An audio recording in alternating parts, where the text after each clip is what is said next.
So hey guys, welcome back to the channel. This is a story about what if Naruto has more than one bloodline. Part 1. If you guys enjoy this, what if? And if you want to part 2. Comment down below. And let me know before I start. Please do support for more awesome content. And leave a like and don't forget to subscribe to my channel. And also share this video with your friends. And check out the description. And check out my playlist. So let's start the video. Chapter 1. Crash Landing. It was a quiet time on the Shield of Athame. The ship was a cruiser assigned to the protection of the Asari homeworld of Thesha, a routine job that nearly every ship in the Asari fleet had to do. It was either protecting Thesha or the Citadel. The only difference was that the Citadel had a mixture of the fleets. The Shield of Athame had been doing the job for the better half of 3 months, and its crew was waiting for the chance to get out into space and do an actual mission. Thankfully, at least to them, they weren't the only ones who were doing this. There were a good number of ships protecting Thesha, although most people thought it would be suicidal to even try and attack the planet, partly because of the ships. On this particular ship, its captain, one Ursmeni Bani, was fast asleep in her bed. She had just gone through a long and incredibly boring shift on the bridge, so all she wanted to do was have a nice long sleep. Unfortunately for her, that wasn't in the plan. "Captain, we need you on the bridge," the voice of one of the crew rang through the intercom. Ursmeni heard it, but she didn't want to respond. The voice was making her awake and she didn't want to be awake. She wanted to be unconscious, completely and utterly. "Captain, we need you on the bridge," the voice spoke again. She groaned and accepted the inevitable. She was going to have to be awake. "I'm on my way," she said as she rose from the bed, stretching out the kinks in her body. "But if there isn't a good reason why I have to be awake right now, someone is going to be getting an ass whooping." She liked sleeping. She wanted to go back to sleeping. Acknowledged, Captain, bridge out." The intercom went dead, leaving her alone in the room. She slowly stumbled over to her own personal coffee machine and began making a cup. Despite what the rest of the galactic community said about humans, they could all agree that they had a good way of getting you up in the morning. She took a sip of the precious brew and swallowed it, allowing it to jumpstart the rest of her body. It was her personal blend, having learned it from a Mac who claimed that it would get the caffeine hit her quicker, and considering she had been using it for the past year, she was sure it worked. As she came awake, she finished the rest of the cup. Placing it down on the table, she quickly put on her uniform and made her way to the bridge. As she walked through the hallways, her crew bowed their heads in acknowledgement as she passed. They were a good crew and she respected them. That was important for a ship. She came across 2 crew members gossiping. "I heard the Systems Alliance had colonized another planet in the Traverse," the one on the left said. "Another one?" asked the one on the right. She was leaning against the wall with her arms crossed. She looked more relaxed than the other. "That's the 3rd planet this month. How many planets do they need anyway?" "I don't know," she replied, shrugging her shoulders. "You'd think they would be having kids every 10 minutes the way those colonies fill up." "I know, right? So, who's protecting the colony?" "Those." What was the word? "Shinobi people?" she asked, frowning in puzzlement. "The correct word is shinobi," Ursmeni said, interrupting their conversation and catching them by surprise. "And the 2 of you had better be off duty if you're gossiping in the hallways like a couple of schoolchildren." She didn't mind if they did that, but only when they were off duty. "We are, Captain," the left crew member assured her. Everyone knew how grouchy the captain was when she was woken unexpectedly from sleep.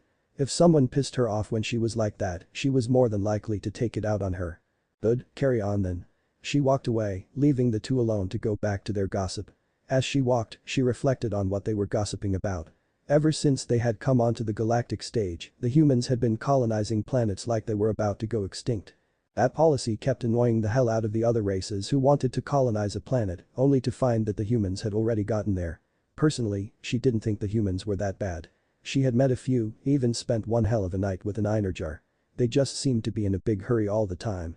She walked onto the bridge, the doors closing behind her. "Okay, what's so important that I need to be here?" she asked, getting everyone's attention. They saw the annoyance in her eyes and knew how to respond. "There's something on the radar, Captain. It's been coming this way steadily for the past hour and doesn't show any signs of slowing down or stopping at all," Herzo explained from her seat. She quickly hit a few buttons on the console next to her, a hologram appeared overhead, showing what looked to be a white meteor sailing through space. The odd thing about it, besides its coloring, was that it was a perfect sphere and looked to be the same size as the cruiser. "How far away is it?" she asked, walking over to her own chair. There was enough room on the bridge for 2 people to walk side by side. "About 20, maybe 25 minutes away," the Zo promptly answered. There was nothing she saw that required her to be on the bridge. "What exactly is the problem here, Falnya?" she asked, calling her Zoe by her first name. You woke me up because of some white meteor that came this way. If you're worried about it crashing into one of the republics on the planet, just blow it to pieces before it does. That's why they were here, to protect Thessia. Even from meteors. That's not why I had you come up here, ma'am. Then why am I up here? She asked again, getting grouchier by the second. She could hear her bed calling her. We did a scan of the meteor as it came onto the radar to see if there was anything worth mining from it. It was standard procedure to scan any unknown object they encountered in space to see if there was anything useful. What we got was an energy reading that was powerful enough to power 10 dreadnoughts. If Armani had brought her cup of coffee with her to the bridge, she would have dropped it. Wait, are you sure about that? It was powerful enough to power 10 dreadnoughts? She asked, thinking she had misheard her Zoe. That's correct, ma'am, but that's not all. What else is there? We picked up a life signature when we scanned the meteor, she explained, a little hesitant. It was faint, but it's there. There's something alive in there? The captain demanded. This was getting weirder and weirder by the second. It seems like that, Captain. Both of them just stared in disbelief at the hologram of the meteor. The fact seemed almost ridiculous and yet they were right there in front of them. There was a meteor out there that was giving off an energy reading as powerful as 10 dreadnoughts and also had a faint life signature. Is the energy reading as? Ursmini asked. If it was, then it would be the biggest deposit the galactic community had ever found. No, Captain, one of the nearby crew answered her. I'm checking all known energies to see if there is a match. Her fingers flew over the keyboard in front of her as she looked through databases. I think I have a match, ma'am, she announced. It's almost identical to the energy that the Alliance military uses. Everyone on the bridge went silent at that announcement.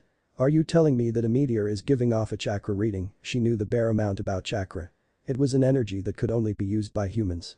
It was also the reason why they were able to beat the back off Shanxi within 2 weeks during the Relay 314 incident and easily defeat the Batarian invasion in the Skylian Blitz and shaming the hegemony afterwards with the Iron Left and the Silent Right.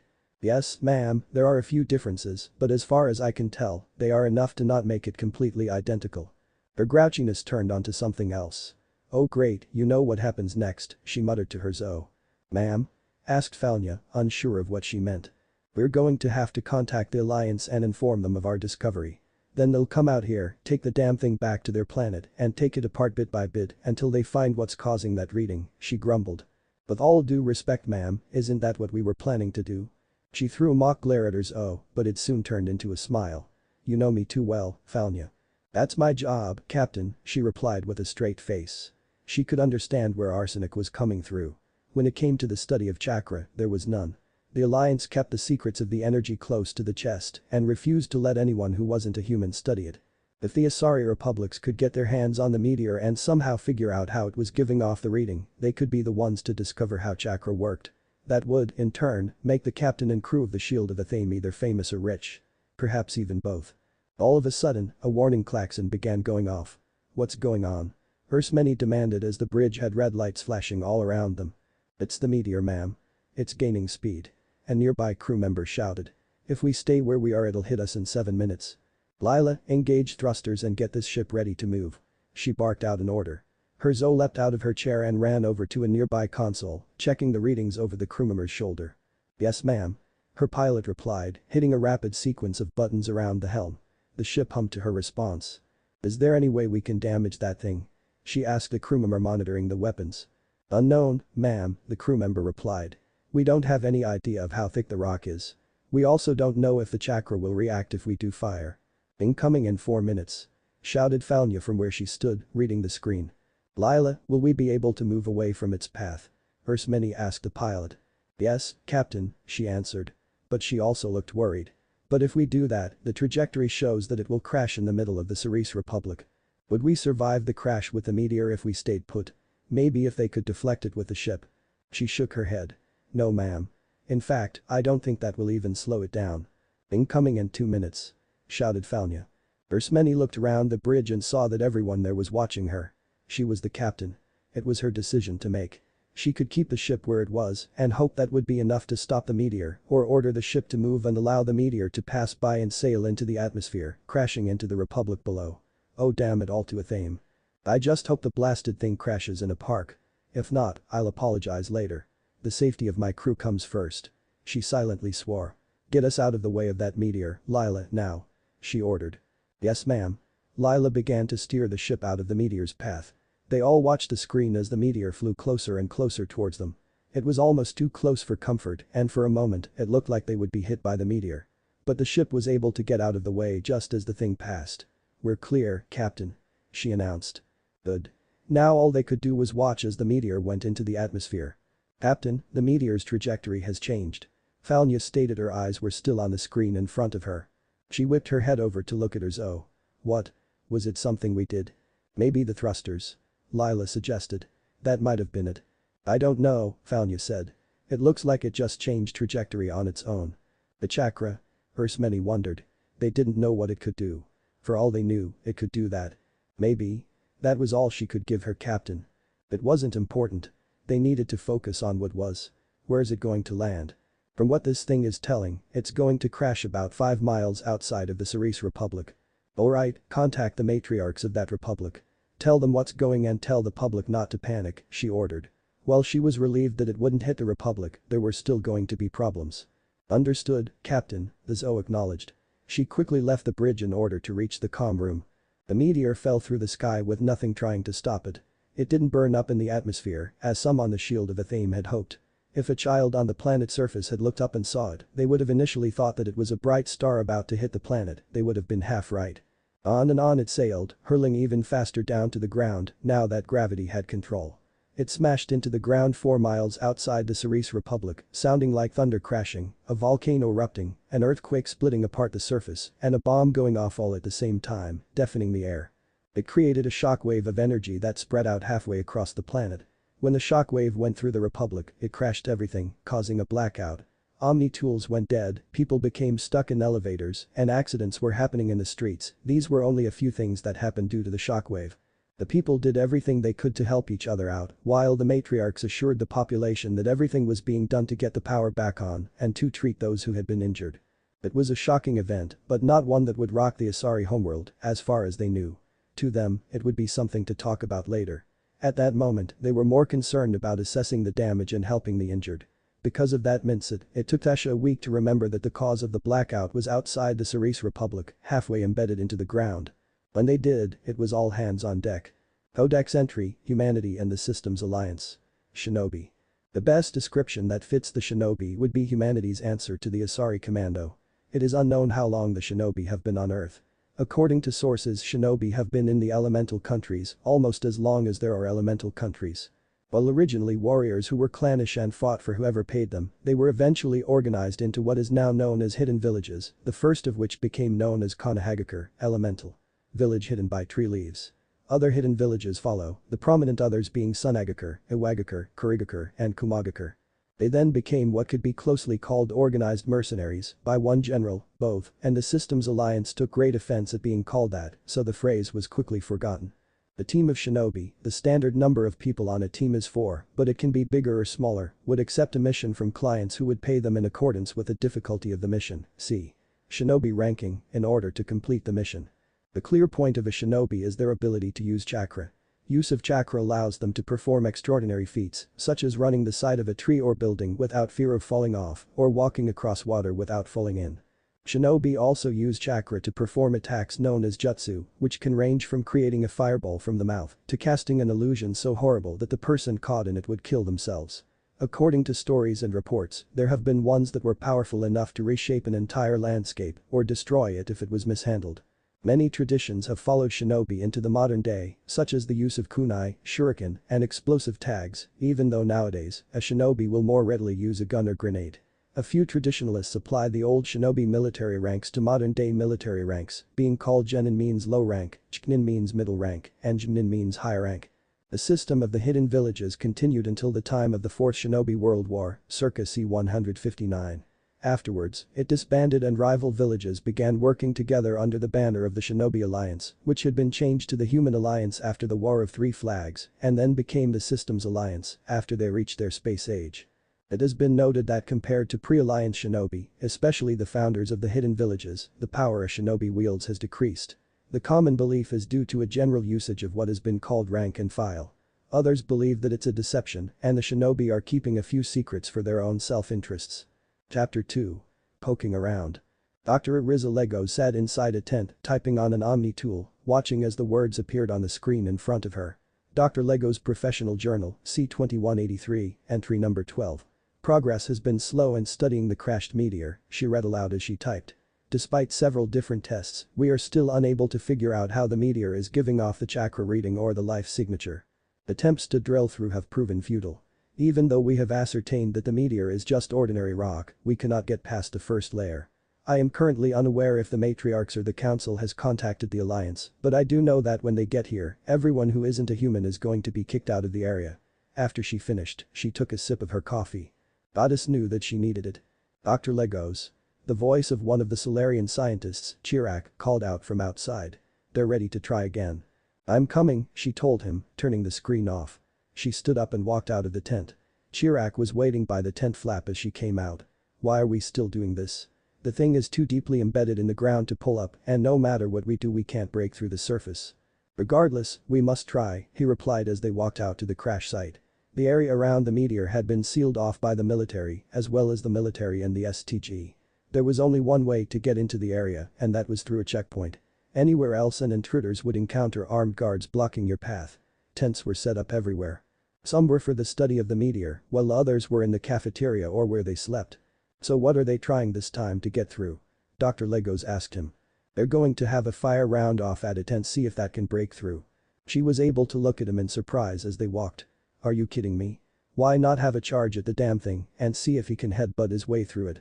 Actually, I think that idea was passed around a couple of times, he noted with a straight face. She could tell he was being sarcastic, though.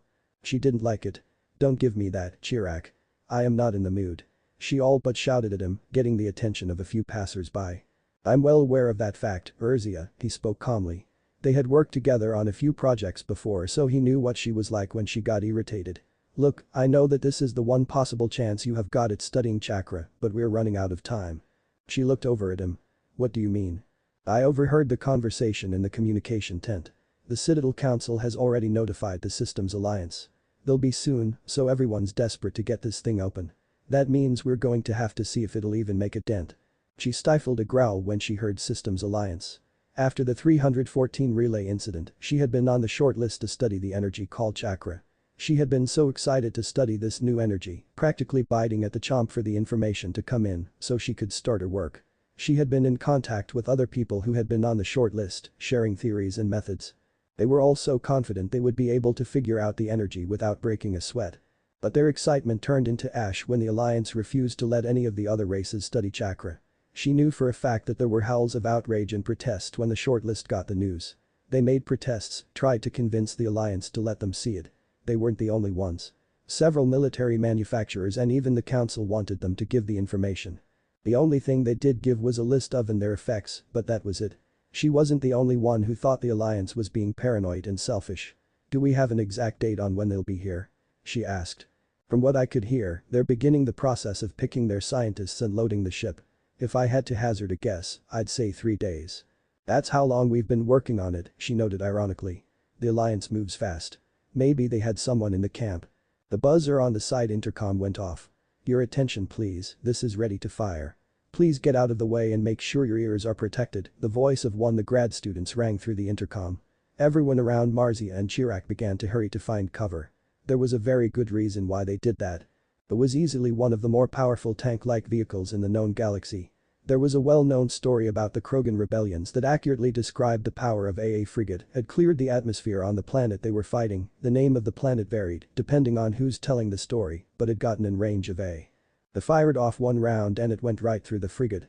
The only real problems with this was making sure people outside didn't go deaf, which the sound of the round being fired would do for about 5 weeks if ears weren't properly protected, and making sure no one was run over. As they rolled up to the front of the meteor, both Urzia and Chirac ducked down a metal barrier, close enough to see the action. Chirac quickly offered her a pair of noise-canceling earbuds.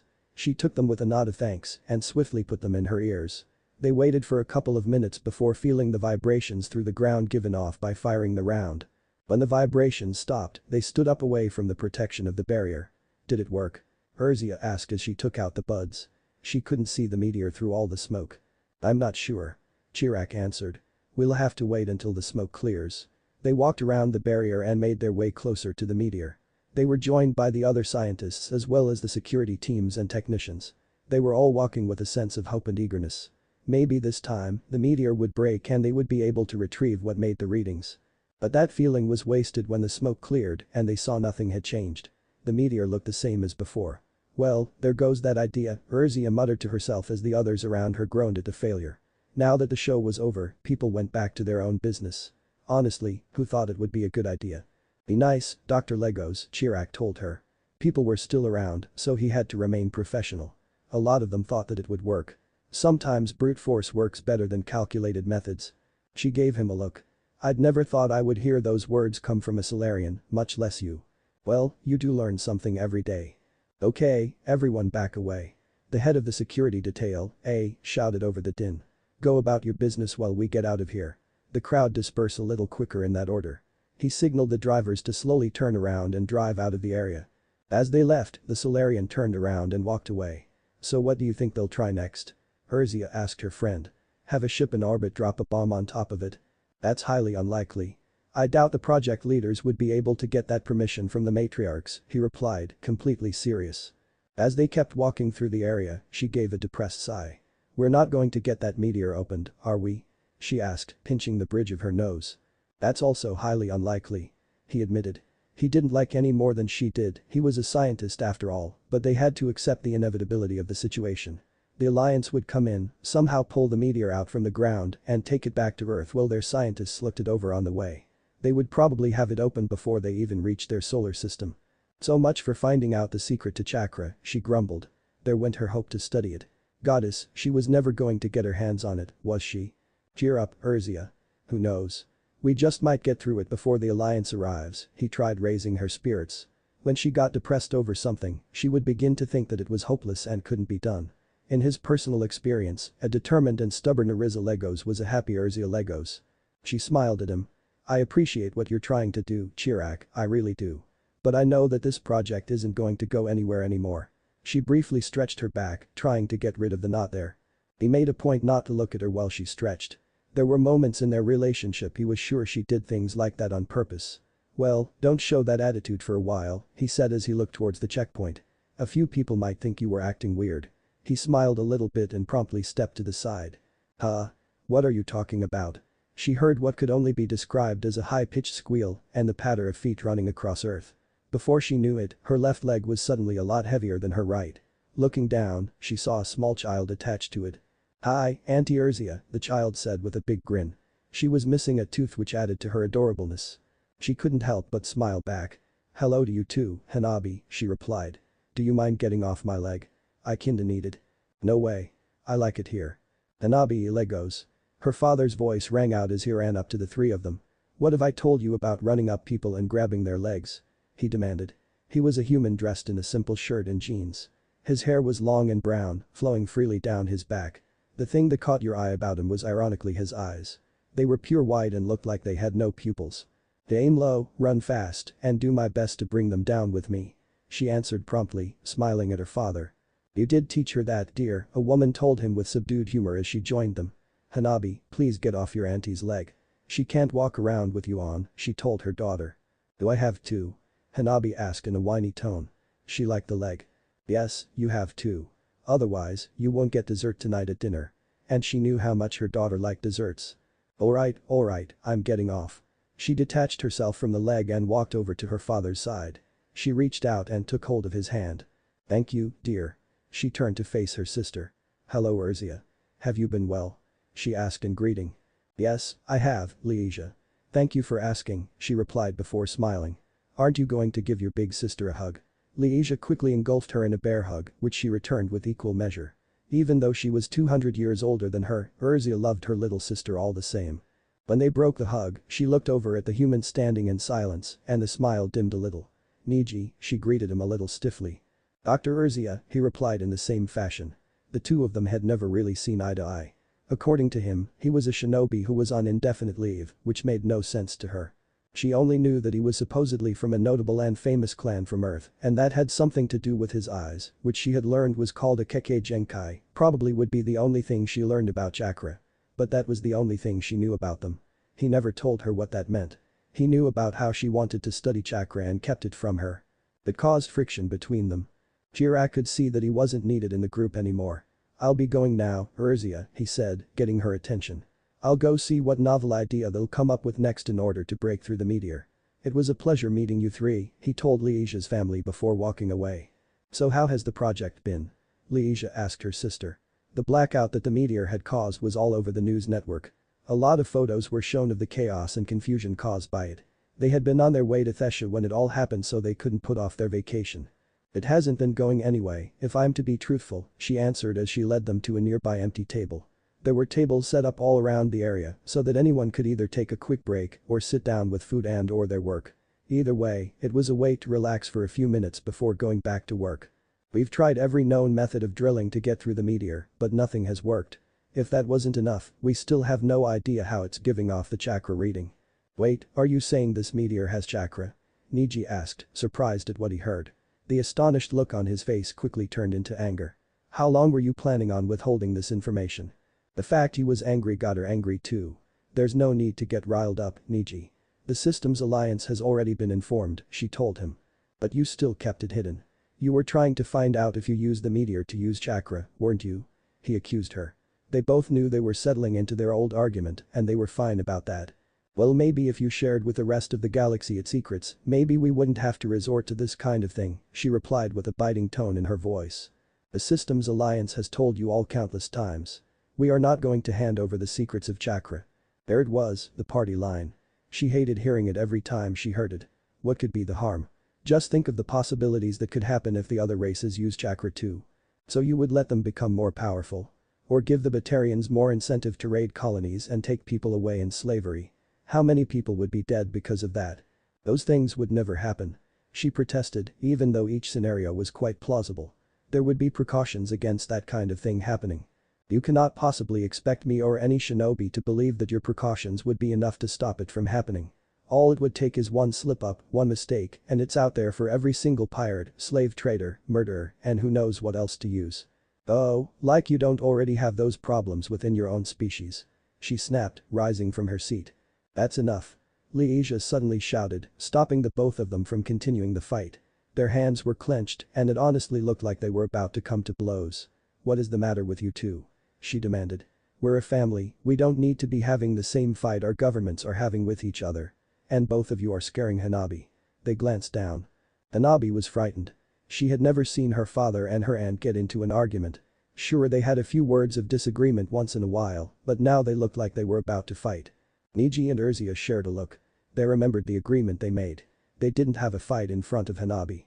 "Sorry for scaring you like that, Hanabi," Erzia apologized to her niece. "Your father and I didn't mean to do that in front of you." "It's okay," she replied, trying to be cheerful again. "You and Daddy don't share the same opinion, that's all." She started looking uncertain. The adult saw the expression and became concerned. "What's the matter, Hanabi?" Niji asked his daughter. She looked at them all. Well, I had an idea.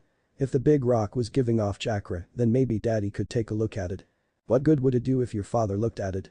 Erzia asked her niece, curious as to where this was going. "You didn't know, Auntie Erzia?" "Well, that made sense if they talked like that about chakra. Daddy can see energy in the air with his eyes." "Hanabi, what I can do with my eyes is a secret," Niji told his daughter in a reprimanding voice. It was something that was kept in the family. She knew that. "But Auntie is family," she protested. "If you can't tell your family a secret, then who can you tell?" Wasn't that what he told her? He wanted to argue, but his daughter had a good point. That was how he taught her. If you can't trust your family, who can you trust? Of course, he was fairly certain that saying didn't consider any who wanted to study chakra so very badly. He turned to look at his sister-in-law. "Can I assume I won't be arrested if I examine the meteor?" he asked her. "Everyone already knows that the alliance is coming, so people won't be concerned if you're here. I'll just tell them you're on leave for a couple of weeks so you can be with your family," she answered.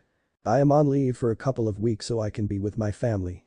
She didn't know what was more irritating, the fact she knew he was being sarcastic or that he was able to do it with a completely straight face. "Good, then we won't have a problem." "Okay. Then I expect you to keep quiet about what Hanabi told you." "Fine," she agreed. It wasn't like she could talk to her superiors and tell them what she just heard. They would think she was losing it. And while she suspected his eyes had something to do with the Kekkei Genkai, she didn't have proof. "Follow me." She stood up from the seat and walked back to the meteor, her family right behind her. They were stopped by one of the security teams when they got close. "Dr. Legos, what are you doing?" The team leader, Anne, asked. "Have you heard about the Alliance coming here?" she asked in return. She nodded her head. "The news has been going around the camp like wildfire." She sounded faintly annoyed. Was it because she was an and this whole thing was becoming a point of pride for Thesha? If that is the case, keep it going. "My brother-in-law is a shinobi on leave. He's here to take a look at the meteor and give the Alliance a preliminary report when they arrive." She looked over at Niji. "Is what she said true?" He nodded. "Yes. I am a shinobi. I can report my findings to the Alliance. You have no fear of me reporting to anyone but the Alliance," he assured them. That was the main fear of the council, that the secret to chakra would be discovered without their or the Alliance's knowledge and be sold to the highest bidder. "Very well, you may examine the meteor." She removed her finger from the trigger of her weapon. "We shall be nearby if you need us, Dr. Legos," she told Urzia before walking away with her team. "Cheerful," Niji remarked to himself. "We're not exactly a cheerful lot the way things have been going around here," Urzia reminded him. "Just do whatever it is you're going to do and get it over with." "Be nice to my husband, Urzia," Liz told her sister. She flashed her a look that said she was behaving, but that was it. Niji turned his attention to the meteor. "Alright, let's do this." He folded his hands into a hand seal. Byakugan. The veins near his temples bulged out enough to be seen by the visible eye, which startled Urzia. But once she got over it, the scientist in her kicked in. She started studying the eyes, seeing just how it was affecting them. He did seem more focused than he had been moments before. Her sister gave her another look. She realized what that look meant and stopped. Niji's attention was engulfed by the meteor. "Kami, you weren't kidding when you said this had chakra. It's bathed in it." What he saw was the entire meteor completely covered in chakra. The energy covered the meteor like a second skin, burning fiercely. "That would explain why you haven't been able to get through. The chakra's protecting the meteor," he told her. "Can it do something like that?" Leisha asked in astonishment. She knew biotics could produce kinetic fields that acted like shields. But she also knew that it's required to have a person using biotics to do something like that. She had never heard of something like this before, at least biotic-wise. "Not even humans know everything about chakra, and we've been using it long before we met the rest of the galaxy," he told her. When she heard those words, Urzia realized something important. Humanity refused to let the other races study chakra because they still didn't know everything about it. Even though there were still some studies, the galaxy pretty much knew everything there was to know about biotics, at least in her humble opinion. If humanity didn't know everything about chakra, it would make sense that they don't reveal everything they knew. But that was only one reason, she was sure that there was more to it than that. "That's odd," Niji said aloud, bringing her attention back to him. "The chakra is different. There's something else in it." "What do you mean by different?" she asked. "Usually chakra is made up of only two energies, spiritual and physical." If he was aware of Urzia listening to everything he said, he didn't care. "The meteor seems to have a third energy in its chakra. Is that new?" Leisha asked. "No. I think the third energy is natural." He frowned in concentration. "If I remember correctly, the only people who could utilize that energy are called Sennin, sage."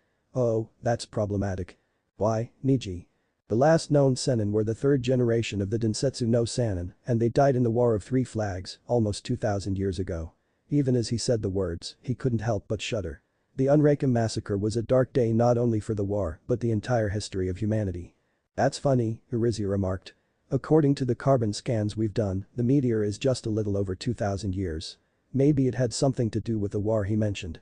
She would have to do some research. "But that still doesn't explain how the chakra is being generated or what causes the life signature." "What life signature?" Leisha asked her sister, turning to face her.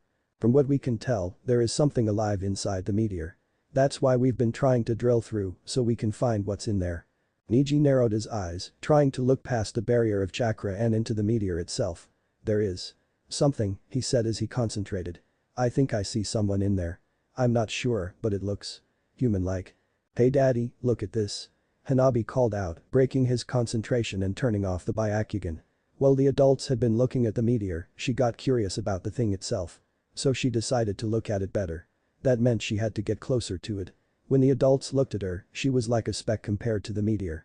"There's something carved into the rock right there." She pointed up to a spot that Niji could easily touch just by reaching out. But she was smaller, so she had to stand on the tips of her toes to reach it. Before anyone could stop her, she reached up and touched the spot.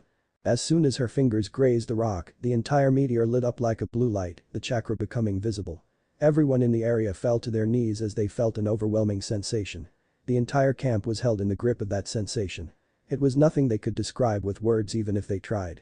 What came from the meteor took over everything they were capable of feeling. It was a chaotic mess of emotion. All one could do to separate them into conscious aspects. When they did, they felt sadness, desperation, pain, and anger, but it was all too much. Words didn't so much appear in their minds as they boomed, engulfing everything they could hear or think. What? When? Where? Where? Where? As soon as it appeared, the sensation disappeared and the chakra faded from sight. People all around the site were getting back on their feet, albeit shakily, and were wondering what exactly happened. Hanabi. Leisha screamed out loud as she saw her daughter on the ground, completely still with her eyes closed. Both she and Niji bolted to their daughter and picked her up off the ground. A nearby security team ran over and called for medical transport after seeing her in their arms. Hanabi's family waited outside a room in the top hospital in the Cerise Republic. Once the medical transport had gotten to the crash site, they had whisked her away to the nearby republic in order to make sure she was okay. That had been 2 hours ago and her parents were still worried. Urzia was also worried, but she was angry too. Something had happened to her niece and she didn't know what. The scientist in her was curious about what had happened to cause such a reaction. It was drowned out by the rest of her that was angry that Hanabi seemed to be harmed. She was half tempted to take what biotic power she had and hurl at the meteor for what it might have done to her niece. The only reason she didn't was because it was one of the first things tried to open the meteor. Any and all biotic powers were simply bounced back. When the doctor came out of the room, Niji and Leisha all but leapt out of the seats. "Is my daughter okay, doctor?" Leisha asked her. Urzia also stood up with the question written on her face. "Yes, whatever happened to her just made her fall unconscious, that's all," the doctor assured them. Both parents breathed sighs of relief. "Thank you, Kami," Niji said. He was not, by any means, a religious man, but he gave his thanks to whoever listened and watched his back. "However, there are 2 things that concern us," she continued. "We did a scan to see if there were any internal injuries and we found no traces of her body." The news stunned the 3. "That's impossible," Urzia protested. There was a good reason for the protest. It was a well-known fact that An was a natural biotic. The 2 went hand in hand. The doctor looked just as stunned.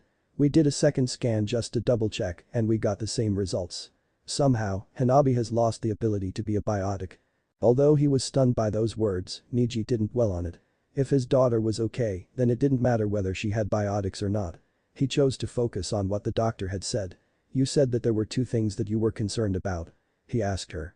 "Yes." What was the color of Hanabi's eyes? "What do you mean?" Leisha asked. It was certainly an odd question. "They're brown." We checked her eyes to see if they still reacted to light. Her eyes have turned completely white and it looks like she has no pupils either. Both Urzia and Leisha looked over at Niji, who had the exact same eyes as the doctor described. "That's not possible," Urzia softly protested. "Asari children are always pure. They receive nothing from the father, not even DNA." "I'm sorry, I don't know how else to explain it," the doctor replied. Urzia was getting angry. Why was she saying something that was impossible? The 2 of them would have gotten into an argument had Chirac not turned the corner and saw them. "Urzia, there you are," he said as he hurried over to them. "How is Hanabi?" The doctor took the moment to go about her duties. She would come back later to check up on her patient. "She's fine, for now," she told him, omitting the fact about her not being a biotic, and her eyes had changed. For now, it was best to keep it between the family and doctor. "What's happening at the site?" She hadn't thought about it since they arrived at the hospital. "It's been a complete chaos. After you and your family left, everyone's been in a tizzy trying to figure out what caused that reaction from the meteor.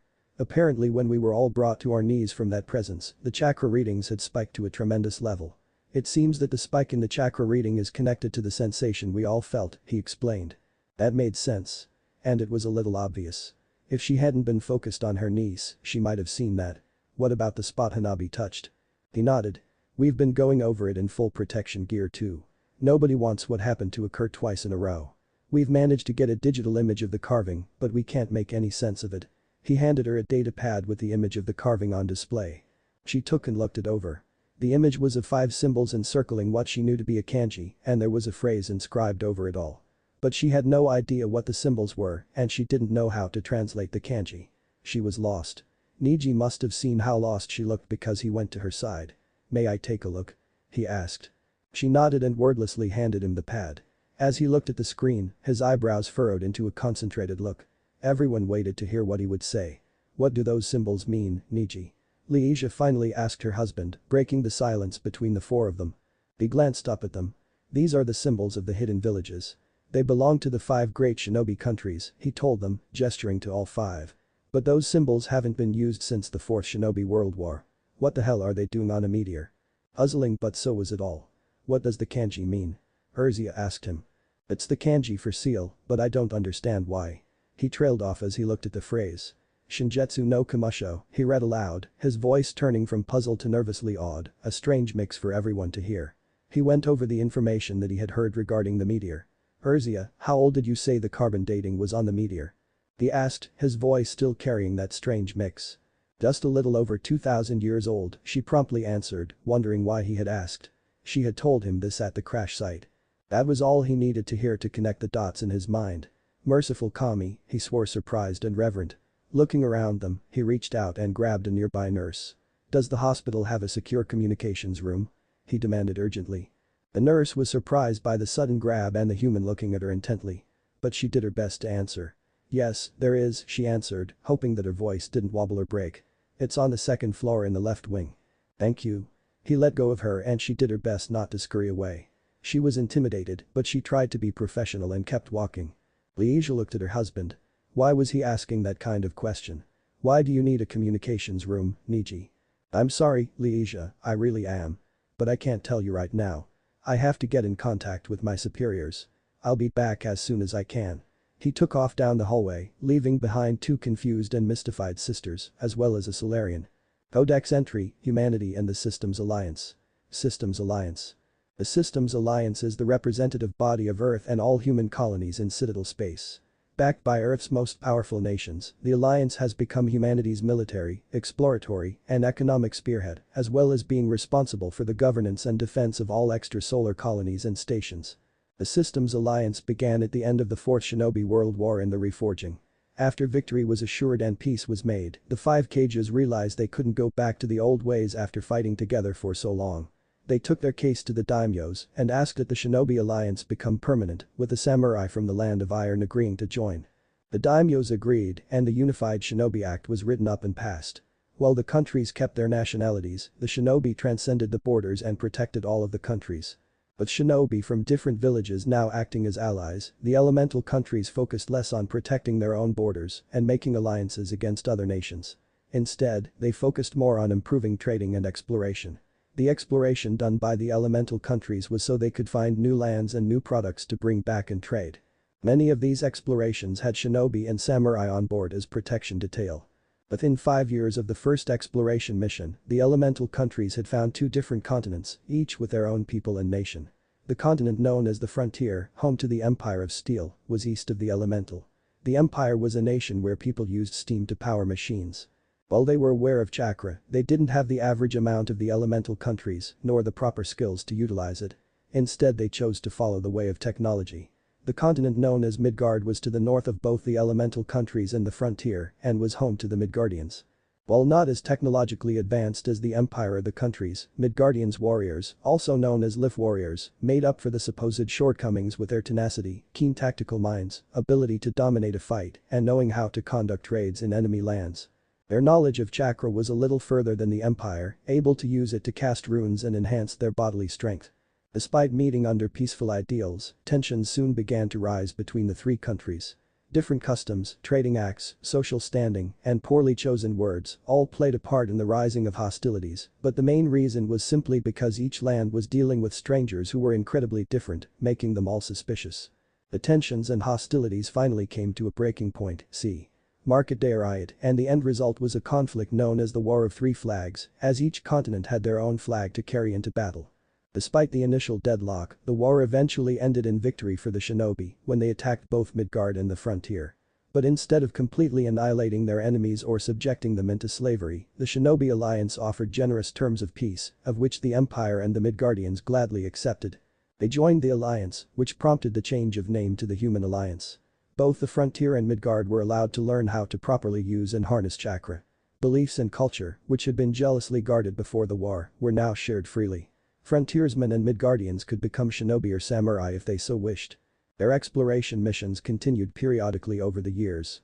In the explorations, the Alliance discovered other countries and nations, such as the island kingdoms, the mountain, the down under, and the Great Jungle.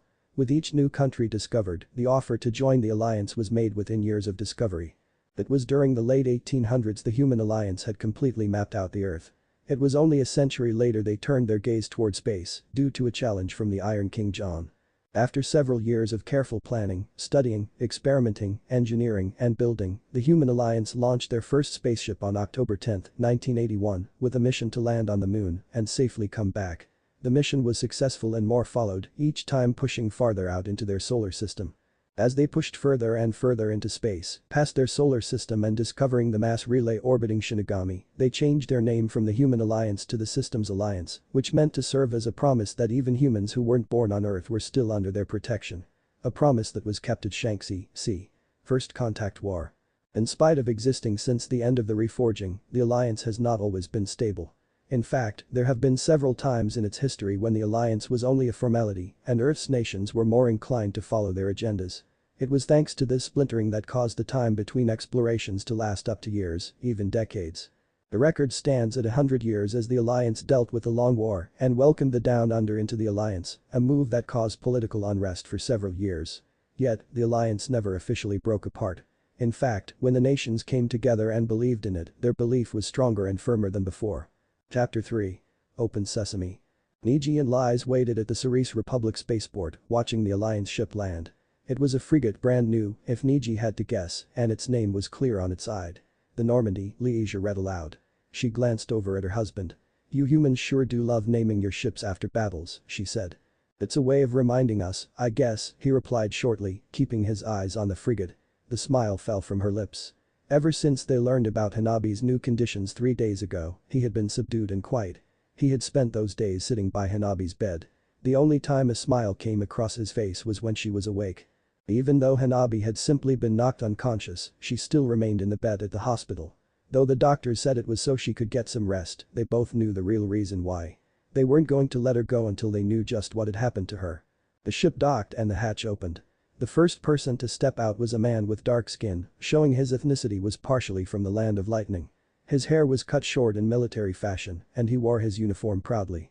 Behind him was another man, much older and who also wore his uniform with pride. He also carried scars on his face from battles he had fought. Both men swept the area for threats, a habit caused by training. They noticed Neji and Lies waiting nearby and walked over to them. "Admiral Hackett, Captain Anderson," Neji greeted them, giving them both a salute. "Aikta," Hackett said, returning the salute. So did Anderson. "I take it the crash site is secured." "Yes sir," he said with a nod. "The 9th Fleet had answered your signal and sent a ship here. The Marines along with additional men on board came ashore and secured the crash site, relieving the military presence already there. The other races hadn't been happy about it, but orders were orders, and the Alliance had the jurisdiction." "Good. We'll begin making our way to the crash site," Anderson told him before engaging his comm. "Presley, have the precious cargo come out." Within a few minutes, 4 shinobi teams exited the ship. In the center of the formation, 2 samurai carried what looked to be an ancient chest. All their expressions were dead serious and looking for any possible signs of dangers. Which would have seemed out of place for anyone who didn't know what the chest was. To them, the chest didn't look like it was worth that detail of protection. It was small and old, but the samurai carried it like they were afraid it would break if they held it wrong. Liege was surprised by the show she got. "What is that?" she asked, curious about the chest. "That is the cause for the incident with the thieves last year," Hackett told her briefly. She didn't bother asking what he meant. She knew what he was talking about. In the past few years, a group of thieves who were from multiple races were active in the galaxy. They called themselves the Nebula Gang and were infamous due to the fact they were able to steal anything from anyone without being caught. However, they didn't keep their identities secret. As a matter of fact, they flaunted them every chance they could, often posting videos showing their successful heists. Despite numerous protests for them to be arrested, they kept getting away scot-free. This was mostly due to their highly rich parents, who kept paying off the right people to ignore it all.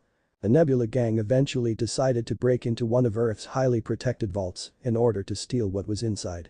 However, they had made 2 mistakes. The first was that they decided to try to break into the vault underneath Konoha, where some of the Alliance's most valuable treasures were and therefore had the highest possible grade of security. The second was that since they didn't have a single human member, they had no idea how chakra worked or how integrated it was into the security. When they tried to break in, they were caught before even getting past the first level of security. Instead of being released after money had exchanged to proper hands, like they had expected, the gang had been placed on public trial, given court-ordered lawyers to prevent their family lawyers from taking over, were found guilty, and were swiftly executed. The following result was a huge fuss created by the parents, who accused the system's alliance of being barbaric, that their children should have been put in prison, not executed. The alliance replied that if there was anyone who should be blamed, it was the parents for being poor ones, and that the thieves should have realized what would happen when they got caught. Stealing from a person was one thing. Trying to steal from the alliance itself, breaking into a vault to steal items considered priceless, was not something they were going to tolerate. After that statement was released, the blame had been shifted from the alliance to the parents. Leisha had also heard that to drive the point home even further, the alliance kept the bribe money the parents had paid them and thanked them for their donation. As far as she could tell, they were still having difficulty retaining a good public image. "There is one thing I should mention, sir," Niji spoke, getting the admiral's attention. "The ship that came was in the midst of having its medical bay equipment updated, as well as getting a new installation. So unless Normandy has the necessary equipment, we'll have to use the local hospital." "Very well, I'll be sure to notify the chain of command about this," he replied. They watched in silence as the chest and its security was loaded into the nearby elevator. "Son, I hope you're right about this. If you're wrong, it could very well end your military career," he said in a cautionary tone, being careful not to make it sound like a threat. "Sir, if I'm wrong about this, I will resign from the military myself," he replied, having caught the caution in Hackett's words. His wife was a little surprised by that declaration. It left her wondering just what he had done. Anderson smiled slightly when he heard that. He admired the fact that the conviction of the man in front of him. "If you gentlemen and lady will excuse me, I have to ensure the precious cargo gets to the crash site safely," he said to the other three. "Understood, Anderson. We will meet you there." Hackett gave him a salute, which he returned before walking away and getting into the elevator, joining the security. They watched in silence as the doors closed and the sound of the elevator going down faded away. The silence grew somewhat awkward as they stood around. Niji looked at the admiral. I take it he came with you?" he asked hesitantly. He felt conflicted about what was coming next. While he was for the opportunity, he wished it was under different circumstances. "Yes, he did," the admiral answered. The hatch opened again and more people stepped out. While some of them wore uniforms and some didn't, Leisha saw they all shared the same eye color of pure white, the same color her husband had. They walked in a formation, protecting a single person in the center. They stopped in front of the three and stepped to the side, letting the person who they were protecting step forward. Though he was older and held a calm expression on his face, he was a dead ringer for Niji. "Admiral Hackett, I thank you for providing me and my guard travel to Thesha," he said. "It was no trouble at all, Lord Hisashi." He smiled briefly before turning his gaze onto Niji. "Niji, I hope you have been well," he said, his calm expression replaced with slight warmth. He was glad to see him, but they were in public and he had to behave accordingly. Father Niji greeted him in return. "You remember my wife, Leisha?" "Yes, I do." He looked at her. "You haven't aged a day, dear." "You flatter me, Lord Haikta," she replied with a smile. She had met Niji's father before, at her wedding. She remembered him as a man who smiled at the antics of the children there. But he could be stern, like when he had struck one of his clansmen, who had gotten drunk and insulted Niji and her at the same time, and ordered him to leave. When the drunk clansman objected, he was thrown out instead. Afterwards, Niji's father apologized to everyone there and to them as well. "I take it that Hanabi hasn't left the hospital?" Hisashi asked. Well, it was good to see his son and daughter-in-law, it was the situation with his granddaughter that forced him to come here. When he heard the news from his son, he was floored. Then he quickly chartered a flight to Thesha. Thankfully the Alliance military was there to help him along. Niji nodded. Leisha's sister is keeping an eye on her. Well, we might as well go see her. He started walking towards the elevator, with his guard close behind, as well as Niji, Leisha. Hackett stayed, believing this to be a family situation, so he was not needed.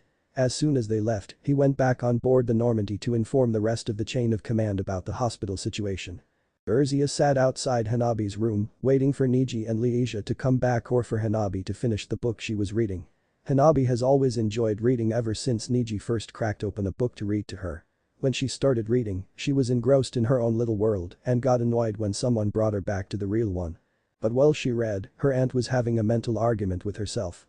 The scientist part of her wanted to keep Hanabi on Thesha and study her in order to figure out how she had gotten chakra and discover a way it could be given to others.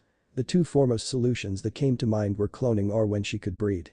The other part of her, the part where she was a person, and the bigger part, refused to let that happen to her niece, not even if it would greatly benefit the Asari. For fuck's sake, she wasn't some specimen in a lab. She was a child. While she argued with herself, Niji, his father, and Leisha came around the corner. "Urzia," Leisha called out, getting her attention and making her stand up. "My father-in-law is here to look at Hanabi to confirm what Niji has suspected." "Lord Haika," she greeted formally, bowing her head. He returned the gesture. "Thank you for watching over my granddaughter, Dr. Urzia." Hisashi replied. "Is she asleep?" Niji asked his sister-in-law. She shook her head. "She was awake and reading, last time I checked." He walked over to the door and knocked on it before opening it. "Hanabi, your grandfather is here to see you," he told his daughter, who was sitting in the bed with a book in hand. She looked up with interest. "Grandpa's here?" she asked, putting the book aside as her father walked into the room. "Indeed, I am," Hisashi said as he joined his son and granddaughter in the room, sitting beside the bed. Leisha came inside while Urzia and the Haikta guard all crowded around the door. "And I believe I've told you before to call me grandfather. It is much more respectful than grandpa."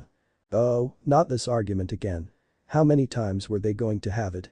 But calling you grandpa is the same thing as calling you grandfather," she objected. "It's just less of a mouthful." I take it the two of you have had this argument before?" Urzia asked as she watched. "It certainly sounded like it." "Many times," Leisha assured her sister. It was a friendly little argument between the two of them, one that her daughter took more seriously than her father-in-law. If she didn't know any better, she would think that he looked forward to that argument. "But anyway, why are you here, Grandpa?" Hanabi asked him, acting like the recent conversation never even happened. "What? I can't visit my own granddaughter for no reason?" Hisashi asked in a mock-hurt tone. "Only when it's my birthday," she replied with a straight face. The Haika guard had to stifle both smiles and chuckles, but they were hard-pressed to do it. It was very rare to see Hisashi Haika being one-upped by someone, so it was entertaining when it did happen. He acknowledged the jab with a slight nod. "Fair enough. But the truth is, Hanabi, I am here to see you. Do you remember what happened to you 3 days ago?" She frowned as she tried to remember. Kinda, I can remember everything up till I saw something carved on the big white rock. But after that, I just remember waking up the next day in this bed. I kept telling the nurses and doctors that I was fine, but they kept ignoring me." She finished with an annoyed huff. "Yeah, I've had my fair share of that," he said with a warm smile, remembering his days as a shinobi. He spent days in the hospital, insisting that he was completely fine and was ignored by the professionals. "But the doctors and nurses have kept you here so I could come and talk to you." It was a lie, but she didn't need to know that. "Have you been given a mirror, Hanabi?" "I know what my eyes look like, Grandpa." "I'm not stupid," she told him with another annoyed huff. "I never said you were. Have your eyes done anything that feels odd to you?" She thought it over before answering. "There were a few times when I woke up. I thought I could see through walls and outside the hospital, but that was usually when I was still groggy from waking up, so I didn't think anything of it." "I see." Even though he didn't turn his head to behind him, he knew that his son, daughter-in-law, and guard all shared a look. Hanabi had just described some of the abilities of the Byakugan, but had thought it was a mere trick of her sleepy mind. There was just one thing else he had to check. "Hanabi, do you mind if I look at you with my Byakugan?" "No, I don't mind. But why do you want to use them anyway?" "I just want to check something, dear." He folded his hands into a hand seal. "Byakugan," he muttered, activating his eyes. He carefully examined his granddaughter before deactivating the Byakugan. "I thought as much," he said with a sigh. Niji looked at his father. "Does she have?" he asked, leaving the question hanging. "Yes, she does." "I have what?" Hanabi asked, curious about what they were talking about. She also felt a little scared. "What are you two talking about?" "Hanabi, you know that you don't have any more, right?" Niji asked his daughter. When she nodded, he continued. "Well, it seems that it's somehow been replaced with chakra." The look of stunned silence and wonder on the faces of those in the room would have been a little funny if it wasn't such a concerning issue. "I have chakra." Hanabi repeated before breaking out a grin. "Cool. How much chakra does she have?" Leisha asked. If her daughter had chakra, she had to know how much she had. "She has just enough to activate her Byakugan. She also has enough to climb trees or walk on water and do the basic 3 jutsu. But that's it." Hisashi told her as well as everyone else. Urzia took everything she heard and mentally filed it away. She did have a question, though. "Niji, why didn't you examine Hanabi yourself?" she asked. "You had more than enough time to do that in the past 3 days." "Just because I can see chakra doesn't mean I can measure how much there is," he defended himself and his actions. "My father's much better at it than I am and I thought he should know about this." "But how did she even get chakra in the first place?" A lot of people will want an explanation for this. She is amongst them. If I had to guess, I would say the meteor somehow sensed she had a human father and activated it, Hisashi answered. The looks ranged from speculative to disbelief.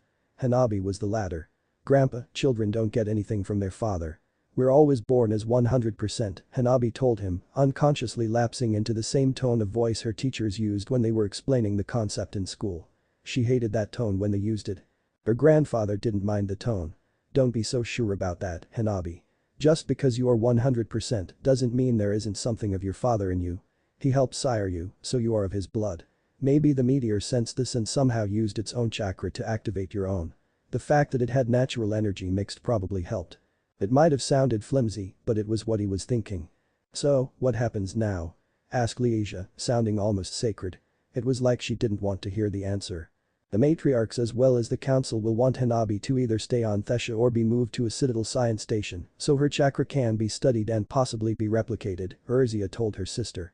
The scientist in her supported the idea and hoped that they would be selected to be a part of the team that studied her. The rest of her shouted that that was their niece and they shouldn't do that. She looked horrified by that. They can't do that. The mere thought of her daughter being cooped up in a cage or an empty room made her both equally terrified and enraged. They cannot and will not, Leisha Hisashi assured her. I will not allow it. The sisters looked at him like he had said something both odd and retarded. His guards looked more uncertain about it. What do you mean by that, Lord Haika? One of them asked a bit hesitantly. As of this moment, as soon as Hanabi is discharged from the hospital, she and her family are coming with us back to Earth so she can learn how to harness and properly utilize her chakra, he declared with absolute authority. While looks of relief appeared on Niji's and Leisha's faces, Urzia wasn't so sure about that. I don't think the council will let that fly, she pointed out. Technically speaking, she's Anne, so she would have to listen to what the matriarchs tell her. She is also a member of the Haika clan. As the head of the clan as well as her grandfather, I can decide that she is to come with us and your council would not have any legal grounds to stop me. She knew he had a point. When the Citadel Council recognized and welcomed the alliance to the galactic community, they also welcomed the laws of humanity, which included the law of the clan head having final say about anyone in his clan. But she also knew that the council wasn't about to let a chance like this slip out of their fingers. They're probably going to argue that point for all it's worth, she told him. And what would happen once she becomes a shinobi? Odds are they'll try to make her show them how to do it or let them study her. She deliberately left the possibility of her becoming breeding stock, both due to the fact that Hanabi and her parents were still in the room. When she becomes a shinobi, she'll become accountable to the alliance, just like every one of its soldiers, he told her. And that meant she would be responsible to never divulge secrets to enemies, even if she had to go so far as to kill herself to do it. That included the secrets of chakra. It was one of the many reasons the council races knew so little about chakra. Lord Hisashi, there is a possibility it might not be enough, one of the guards said.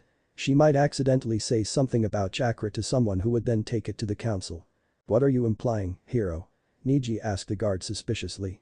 We could always use that, he suggested. While he didn't say it out loud, every Haika there knew what he was talking about.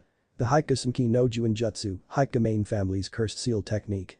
That had a dark part with the Haika clan, the formula to it had been sealed away in a location known only to the head of the clan.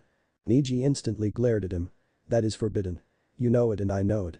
Neither the elders or the alliance would even consider the notion of allowing us to unseal and use it. Hiro stayed firm. I'd think they'd make an exception this time. That wasn't the right thing to say. Had several others of the guard not stopped Niji from leaping at him, he would have been dead from several ruptured organs. Niji? Cried Leisha as she watched her husband struggle against the guards holding him back. She knew that her husband was dangerous, but she had never seen him try to attack someone so viscously. The guards were doing their best to keep him away from Hiro. He wasn't making it easy for them. Calm down, Niji. One of the guards, Kaio, pleaded with him. He wasn't paying attention to the guards. His eyes were on Hiro and only Hiro. You ever even think of suggesting that again, I will kill you. Got it, he yelled at him. Niji, you compose yourself. His father ordered, sounding like the clan head he was. This is a hospital, not a street or even a battlefield. He was still furious, but his father had a point. He forced himself to breathe and restrain his fury. Once he was certain he had it, he stopped struggling against the guards. Have you calmed down? Hisashi asked him. Yes, sir.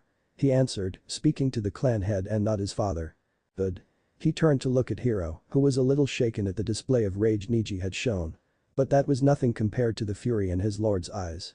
However, the threat still stands, Hiro. If you ever suggest such a thing again, I will kill you myself. Are we clear about that? He asked in an ice-cold voice. Yes, Lord Hisashi, perfectly clear, he admitted. He knew just how dangerous his lord could be when he was mad. He had been at Niji's wedding. Excuse me, but I'm still here, Hanabi declared from her bed, getting the attention of everyone in the room. Besides, I'm not stupid enough to tell someone about a secret I know to keep quiet about, she said as she looked at Hiro, furious indignation shining brightly in her wide eyes. My apologies, Lady Hanabi, he said, deciding to be a little more formal than needed. The last he wanted was to earn the unending ire of the clan head, his son, and his granddaughter all at the same time. Plus, Hanabi looked very much like her grandfather at that moment. Besides, you all haven't asked what I think of all this and what I want to do, she pointed out. If she was what the talk was all about, shouldn't she be involved in it? They had been talking like she wasn't even in the room. The adults in the room had the decency to look embarrassed. She called them out and they hadn't even realized that they were doing it. Then what do you think about all of this then, Hanabi? Niji asked his daughter. It's obvious, isn't it? I want to be a shinobi. She declared brightly. This would be so cool, especially since she would be unique. Hanabi, the path of the shinobi is not an easy one, her grandfather warned her. It will be hard and you will either lose yourself or your friends. Are you sure you want to be one? She scowled at him. Rock Lee was probably told the same thing and he did it with virtually no chakra at all. They could see where she was coming from. Rock Lee was a famous shinobi during the Fourth Shinobi World War. He was a shinobi who could only use Taijutsu, but that didn't stop him. He had focused everything into learning Taijutsu that by the time the Fourth Shinobi World War ended, it was said that he could knock a house down with a single punch, although there were some stories that said he could do that with just a sneeze. Even shinobi who weren't from the same village as him had been cautious and respectful to him. So you believe that you can be the same as Rock Lee, is that it? That would be quite difficult. Hisashi warned her. It would be a lot of sweat and blood involved in what she wanted, possibly tears too. I can take it, she stated with absolute certainty. She was a Haikta, after all. He looked her straight in the eye and saw she meant it. He smiled. I'm sure you can. Lord Hisashi, I just got a message from Captain Anderson, Kaio said, removing his hand from his Omni tool. He says that they're already at the crash site. All they need now is you. Thank you Kaio, but I will not be going. I wish to talk to my granddaughter a little more about what she wants to get into. Niji will take my place. What? Father, are you sure about that? Niji asked in surprise. He hadn't been expected to be given the honor of what his father gave him. His main concern had been about his daughter. It would be better if the head of the clan was there instead of his son. His father looked at him. Niji, your namesake, had fought alongside him in the Fourth Shinobi World War and had died protecting him. As his descendant, it would only be right for you to be the one to bring him back to the land of the living. He still felt that his father should do it, but he could also understand his reasoning. Very well, I will go. He turned to the door. Kaio, contact Captain Anderson and inform him about the changes in plan. I'm going too, Urzia declared.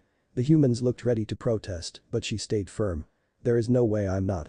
I've been trying to get that meteor open for 3 days straight. I'm going to be there when it opens. Her eyes silently dared anyone to say otherwise. Niji knew that look. He saw it plenty of times from his wife. She also had a fair enough point. Fine, you're coming with me then. Will you come too, Leisha? He asked. She shook her head. No, I'll stay here with your father and talk to Hanabi. There's going to be a lot of details regarding the move to Earth. Not to mention moving into the Haikta clan compound. Okay, I'll see you and Hanabi later. He and Urzia walked out of the room. Half of the guard followed them while the other half took positions outside of the room. They would stay there until their lord was ready to leave, and judging by the serious looks on both mother and grandfather, that wasn't going to happen anytime soon. Niji and Urzia walked into the crash site with the Haikta guard behind them. Until 3 days ago, the place had been filled to the brim with scientists and military personnel from all 3 of the council races, almost overrunning each other, trying to figure out the meteor and how to open it. Now only humans who were there, all military. No sign of any scientists. Each and every human there was either in uniform or in armor. They all kept an alert eye with their fingers on the gun triggers and kunai holsters on their legs. Captain Anderson, Niji greeted the captain as they walked up to him, saluting. Anderson returned the salute. I received the message from your father about you taking his place, he said shortly but not curtly. Niji could understand why he was like that. They didn't really know each other. The first time they met was 3 days ago when Niji ran for the communication room in the hospital. Flashback. He all but ran into the room, closing and locking the door behind him. As he stepped into the middle of the room, the resident bike came to life. Greetings, how can I help you today? It asked him. I need you to put me into contact with the Systems Alliance HQ. He told her. Send the transmission as with the Alliance priority tag. 0. That was the priority that would be sent to the nearest available admiral. To have gotten a priority 0 meant that something that could either be beneficial to the alliance or very harmful to them had been discovered. Sending transmission now, thank you for your patience. The Vi disappeared and within minutes, which felt longer to Niji, a hologram of 2 people appeared. This is Admiral Stephen Hackett of the 5th Fleet of the Systems Alliance, and my associate, Captain Anderson. Hackett introduced himself and Anderson, gesturing to the man in question. Sirs, I am Anbu Agent Niji Haika, codename Falcon. Niji quickly introduced himself, saluting and then rolling up his sleeve to reveal the tattoo only Anbu received. You've sent a priority 0 transmission, Falcon. I'm assuming this is very important.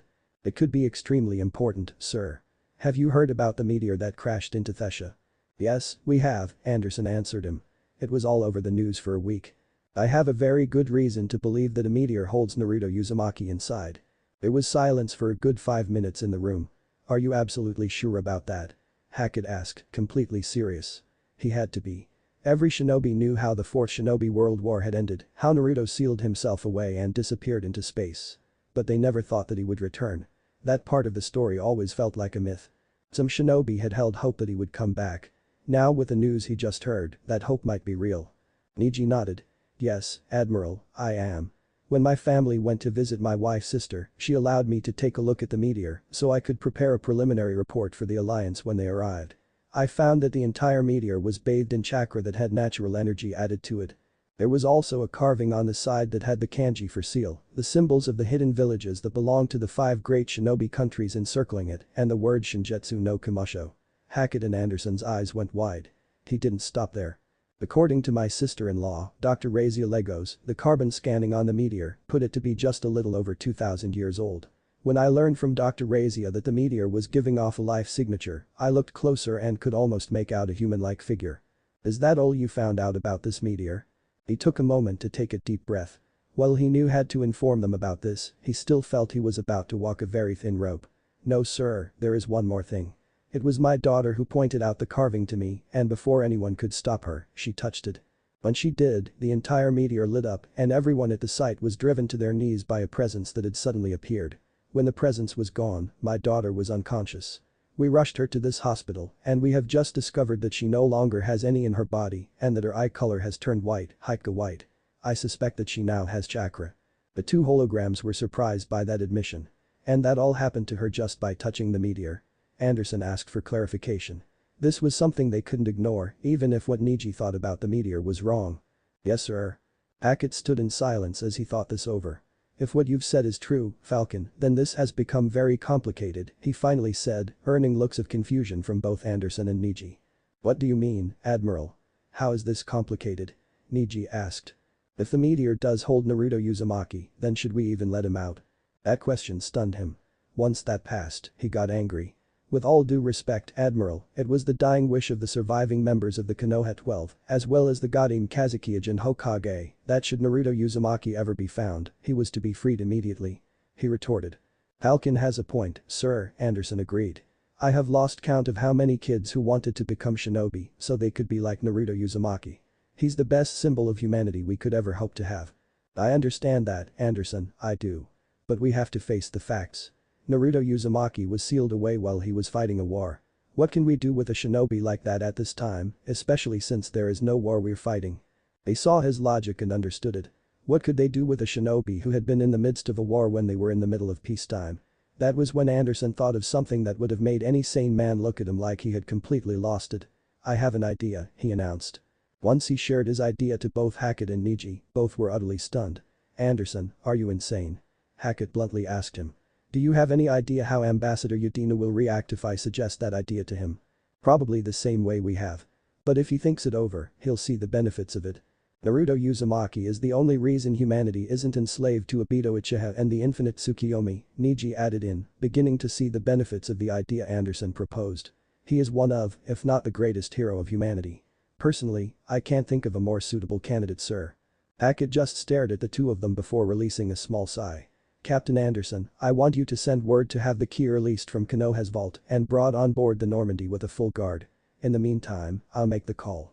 Understood, Admiral Anderson answered. Then flashback. It was after that call was over Niji made another one to Earth in order to inform his father about Hanabi, telling him the same thing he had told Hackett and Anderson about her lack of, her change in eye color and his suspicion. And now they were here, about to experience a moment none of them really thought would happen. Niji stared up at the meteor. He almost felt like his heart was on the verge of stopping before he did anything. "Are you ready?" Anderson asked him, bringing him back into the real world.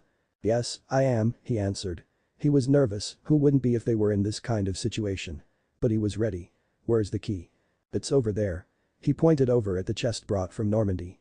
It was on the ground next to the meteor, still surrounded by its guards. As Niji made his way over to the chest, Urzia wondered why there was so much security for one key.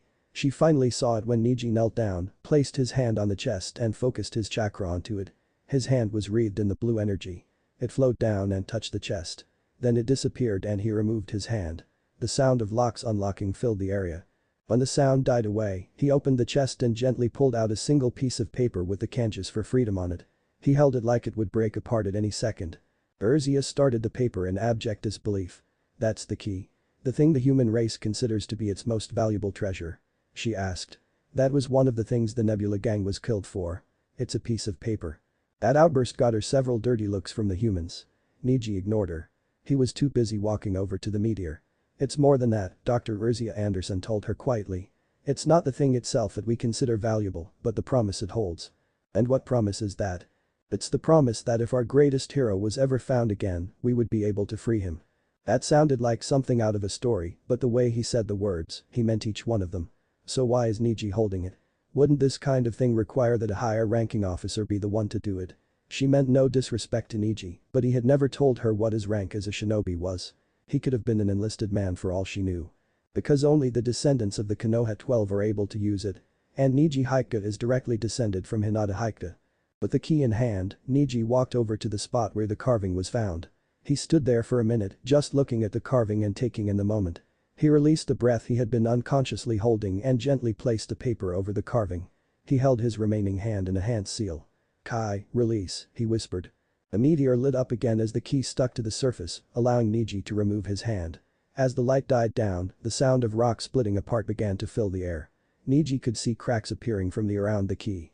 The sound became quieter and louder as the cracks began to spread. While one group of cracks went straight up, two other groups went around the sides. Eventually the sound stopped and the top of the meteor split in half. The two halves went further and further back, weakened by the cracks at their respective bottoms, before splitting apart and crashing into the ground with a resounding thud. But no one paid attention to the halves. They were focused on what was the inside of the meteor. In the exact middle of it lay a man in his 20s wearing a black and orange tracksuit that was several sizes too small for him.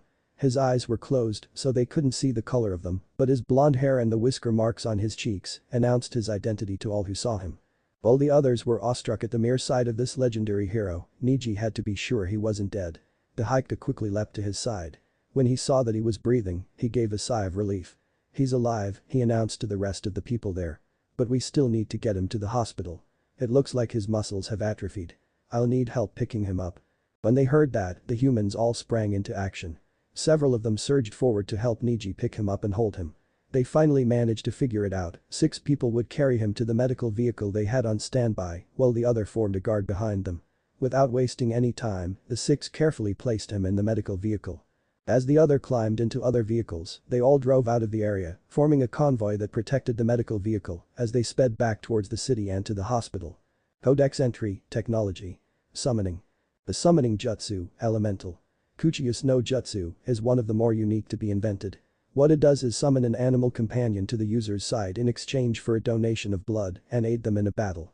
The process to be able to use this is not easy. Potential summoners must first sign a contract with the clan of animals they wish to utilize in their own blood. After they have signed the contract, they then must be able to summon the leader of the clan, usually called the boss, and pass whatever test they are given. If they pass the test and the boss believes them to be worthy, the user would be allowed to summon the clan of animals to help him or her in battle. It is unclear on what happens to users who fail the test given to them. This is mostly due to the fact the failures are never discussed and there are no records about them. There is no clear indication of how many clans of animals there have been used in conjecture with the summoning jutsu. However, it is generally agreed upon on the 3 most famous clans are the toads, snakes, and slugs, which have been used by all 3 generations of the Densetsu no Sannin. A team of 3 shinobi that began during the Second Shinobi World War and lasted till the War of Three Flags. All 3 teams were from Konoha and each was famous or infamous in their own right. However, today there are no shinobi who have made a contract with an animal clan and therefore cannot use the summoning jutsu. The reason for this was because of the Unraken massacre during the War of Three Flags. The 3rd generation of Sannin and their respective bosses had been violently killed by Lif warriors, their bodies were torn apart afterwards. To add final insult to the injury, the pieces were scattered around the entire area, making it almost impossible to find all the pieces and give them a proper burial. This was only achieved years later through a great deal of manpower and help from other nations. As the news of the deaths of the Sannin and the 3 bosses reached the heirs to the animal clans, they lost faith in the shinobi and withdrew to their own lands. As the war continued, more of the known animal clans followed their example and withdrew back to their lands, taking their contracts with them. At the end of the war, no shinobi had dared try to become the new summoner of the 3 clans, mostly because they feared that the new bosses would blame the deaths of their parents on them and kill them, even after they had returned the remains of their parents to them. By the time someone had finally dared to try, 5 years after the war ended, the respective contracts had disappeared. According to some sources, they were taken back by the clans. Once this was discovered, the shinobi made no effort to try and see if they could get the support of the animals again. When asked that question, a shinobi historian famously said, because they weren't that stupid or crazy. But even though the majority of the animal clans have withdrawn their support, there are some clans who are allied with the humans. This is considered rare, mostly due to the fact that most of the clans were allied with the shinobi. To date, there are only 4 animal clans that are still allied with humans. The difference between these clans and the elemental clans is that they are passed down not from teacher to student but from parent to child, as well as hailing from a land outside of the elemental countries. There's the goats, which comes from Midgard, c. Vedder clan, the bears, from the frontier, c. House Ursity, the kangaroos, from the down under, c. Clayton family, and the jaguars, from the great jungle, c. Gato Manchado tribe.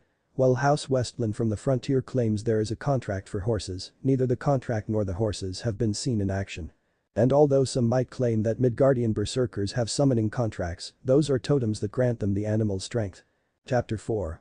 Waking up in the wrong time.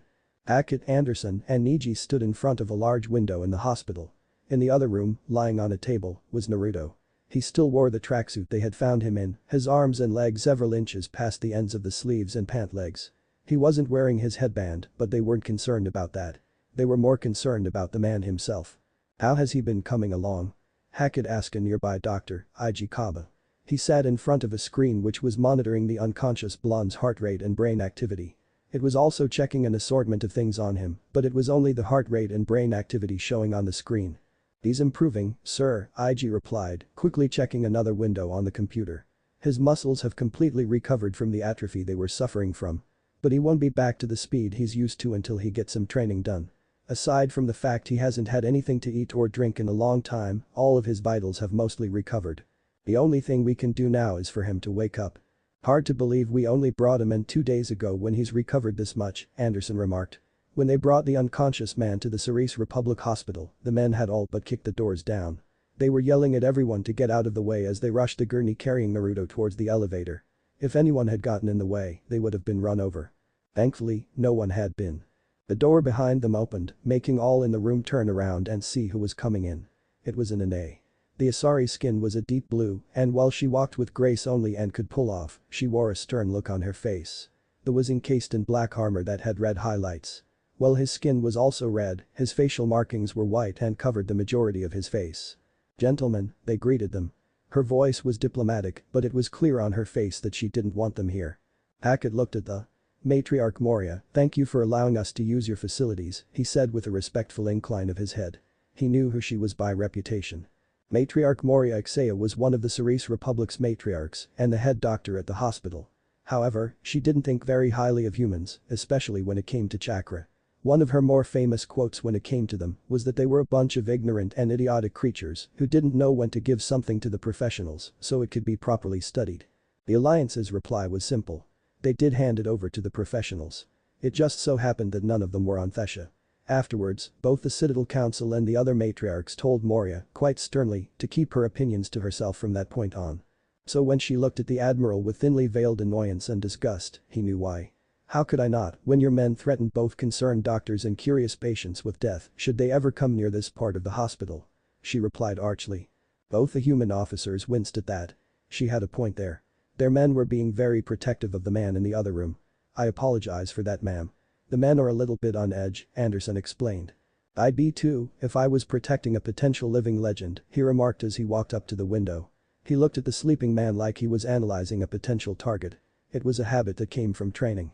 "There's nothing potential about Naruto Uzumaki, Nilus," Hackett told him. "He is a living legend." He doesn't look like much," he commented. It wasn't a derogatory comment by any means. It was one given by a professional who was assessing someone. And Nilus Crick, who was one of the most decorated Spectre agents alive, was very professional. Everyone who fought against him probably thought the same thing, Niji told him. They were either defeated or became an ally soon afterwards. Moria gave him a disbelieving look. He just had that effect on people. "I know, I read the available records on him," then replied. "If half of what he did is true, I can see why many human children want to become shinobi." He frowned as he looked through the glass. "I do have a question, though. I thought he was in his late teens when he ended the war. Why does he look like he's 24 or 25? "Most likely the aging process was slowed down," Ig said, looking at his screens instead of the people around him. "He was in a coma while he was still in the meteor. All that chakra it was giving was most likely to ensure he didn't wake up prematurely, acting like a giant cryogenic pod. The difference was that he wasn't frozen. His heart and vitals were still going at the normal rate. As a result, his chakra had slowed down his growth to the point he only aged a year every 338 years, if I did the maths right. Granted, there was still some guesswork when he did the maths work, but still. Even if you didn't, he's going to be in for a surprise when he wakes up and sees how much he's grown. I must admit, his recovery rate is astonishing," Moria remarked as she looked over the details of Naruto's recovery on a different computer. "Has the Alliance come up with a new drug or medicine that helps the muscles recover from atrophy this quickly? If they had, she wondered how long it would take for the other races to get it." No ma'am," Ig said after looking over at Hackett, who motioned him to talk. "We haven't created any drugs or medicine like that." "What?" He had to be kidding. Yet, when she looked at him, she saw he was serious. "Then is it a side effect from one of the other medicines you've given him to help in his recovery?" He shook his head. "Ma'am, we haven't given him any medicine at all." She looked at him, stunned.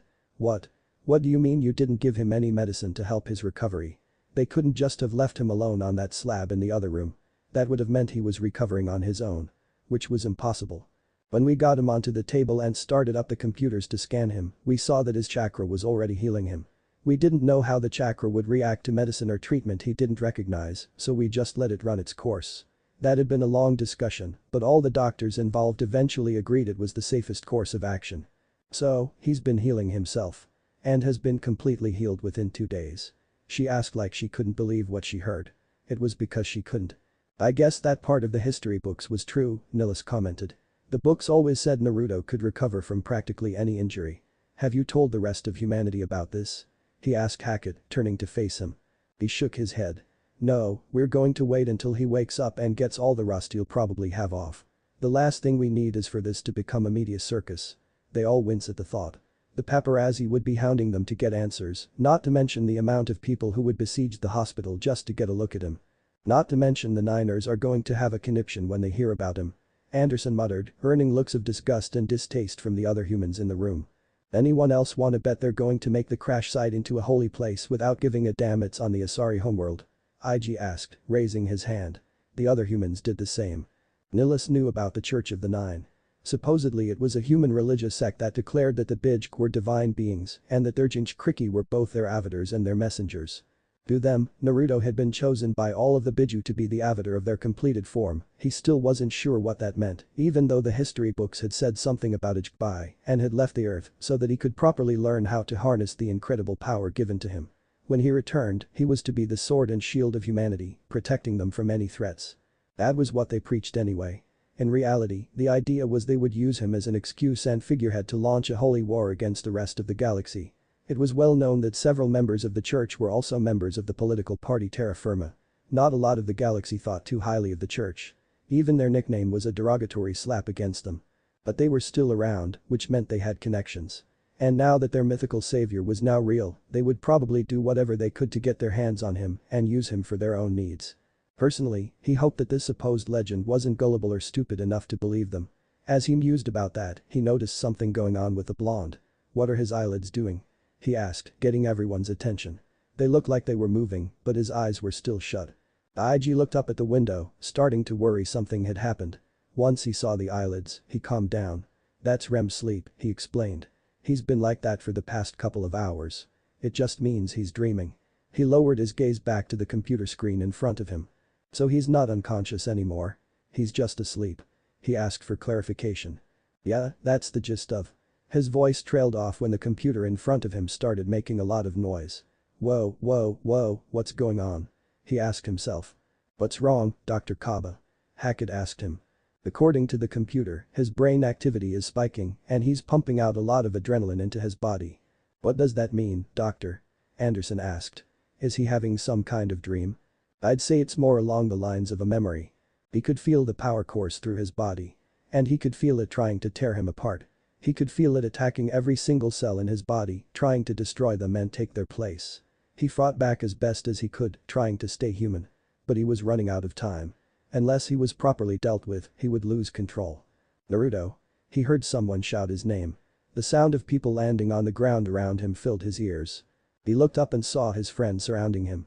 They were stunned but also worried. "Perfect timing, guys," he said with a grin. It disappeared when blood spilled out of his mouth. He spat out what was in his mouth. It left a bad taste. "I appreciate you guys staying out of the fight when you got here. I don't think I could have fought Obito and made sure you were all safe at the same time." "Get off your high horse, dope," his rival and best friend told him. Sasuke was smirking, but it looked forced. "We could have taken care of ourselves."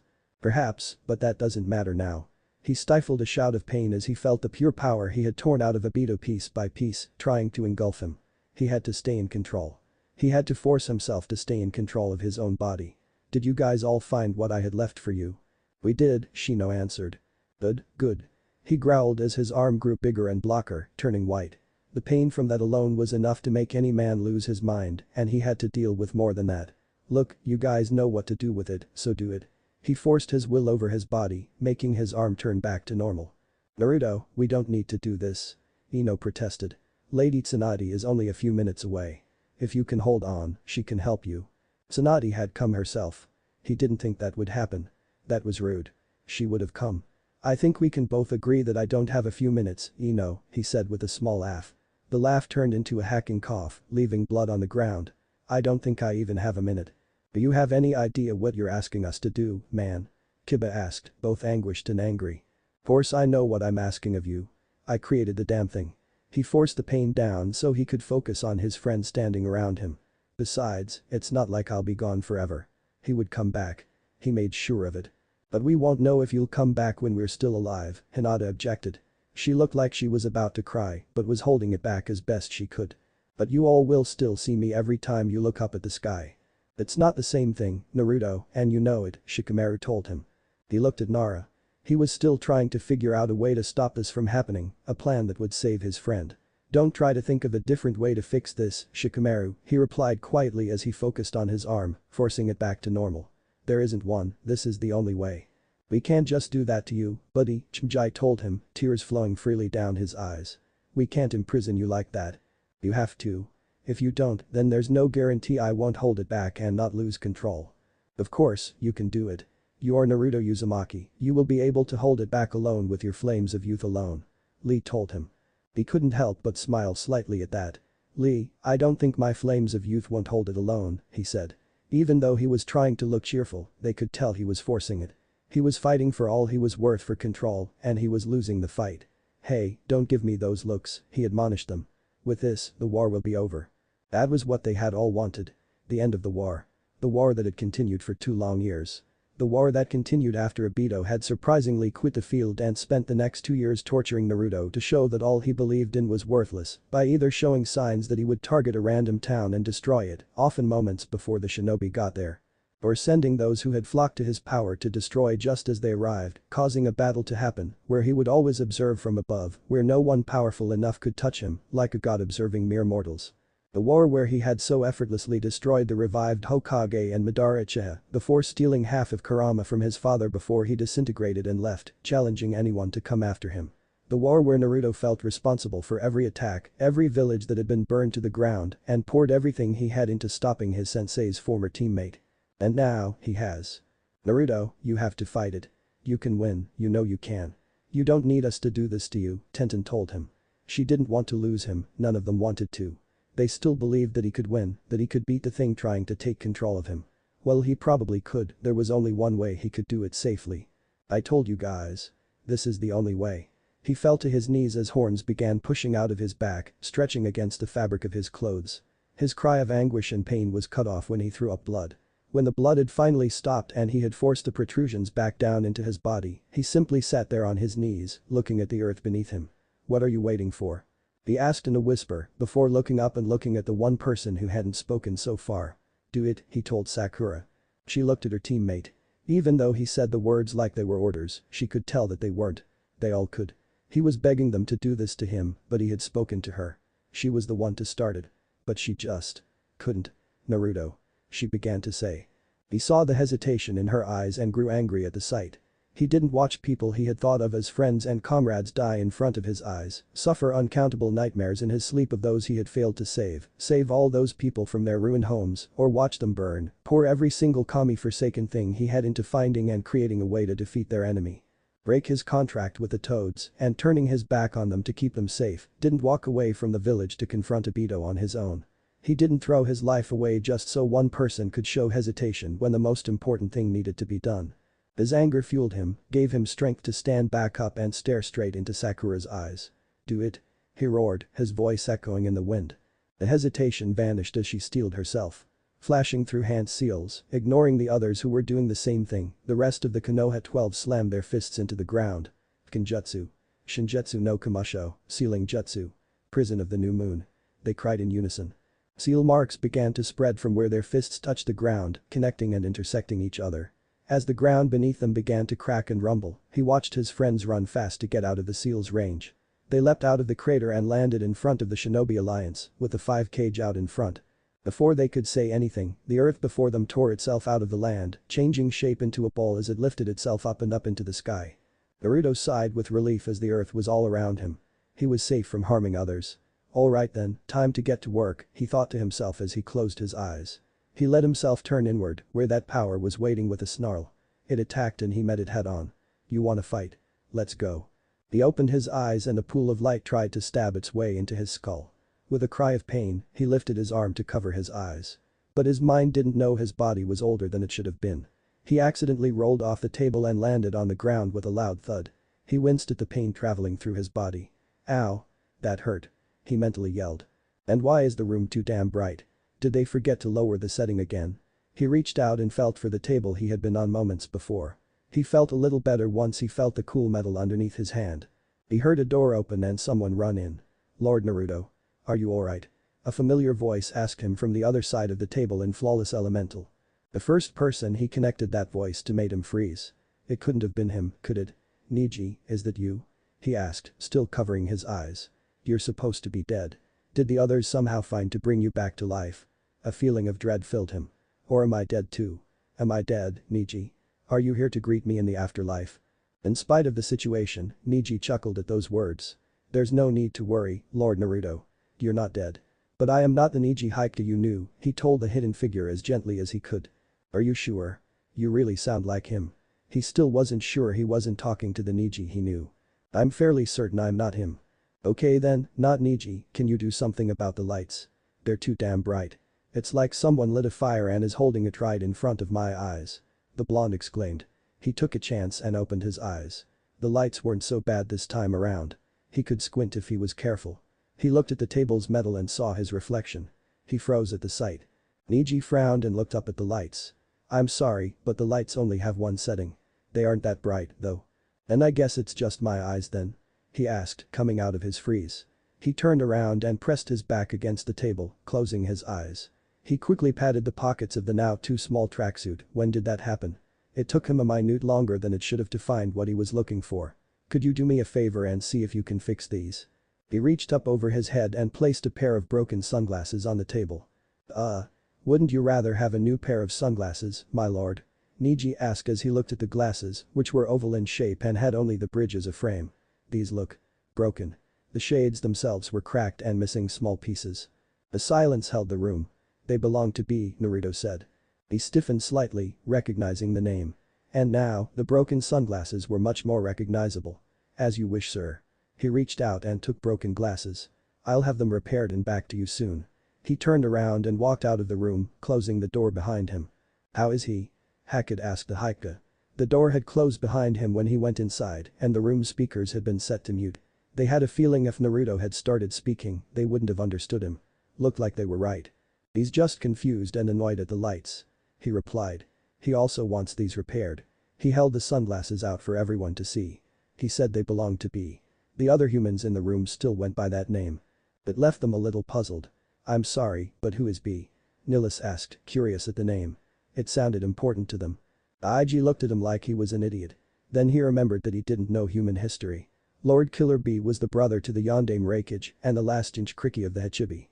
It was his death and the theft of the Hachibi that led to the final confrontation between Naruto Uzumaki and Obito Uchiha. Hackett informed him. "We can have these repaired within the hour," Anderson said, taking the glasses from Niji. "An hour and a half if we added something to it." "Probably best to just repair them," he suggested. "Anything more might freak him out." "Good point."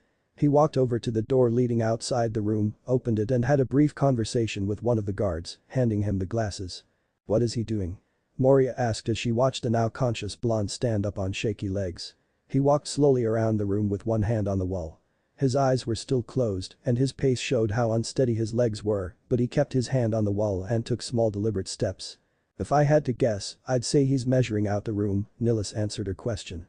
He could see that with his vision impaired by the light, Naruto had no idea what the room looked like, so he had to figure out the basic details differently. "That's smart of him," he silently complimented the blonde shinobi. Naruto wasn't really sure how long it had been since the guy who sounded like Niji had come in. If he had to guess, he'd say an hour, maybe a bit more. He had spent that time trying to figure out the exact size of the room he was in. Judging by the way he measured, he knew that it was a room small enough to only have one patient, but also big enough to have doctors possibly work on him.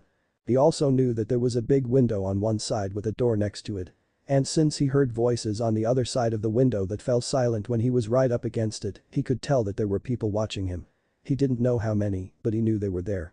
After he had gotten the basic layout of the room, he sat back on the table. He began to examine himself by patting himself down all over. "If Tsunade or Sakura saw me do this, they'd kill me," he thought to himself before stopping and realizing something. There was a very good chance that Tsunade was dead and Sakura could possibly be dead as well or on her way. "Stop it, Naruto," he told himself. "You have no idea if they're alive or not. Don't go making assumptions when you don't even know the year." He continued with his examination. "Well, nothing seems to be wrong with me, minus the fact that I seem to have gotten bigger. These clothes fit me the last time I checked. What happened there?" He heard the sound of the door opening and someone walking in again. "That you, not Niji?" he asked without turning to face the guy. It would have been a little redundant since he couldn't see him anyway. "Yes, it is, Lord Naruto," Niji answered. "We've managed to fix the sunglasses." He placed the glasses in question on the table next to the blonde. "That was fast. It only took an hour to get them fixed." He knew how badly damaged those glasses were when he picked them and carried them. "You can thank technology for the speediness."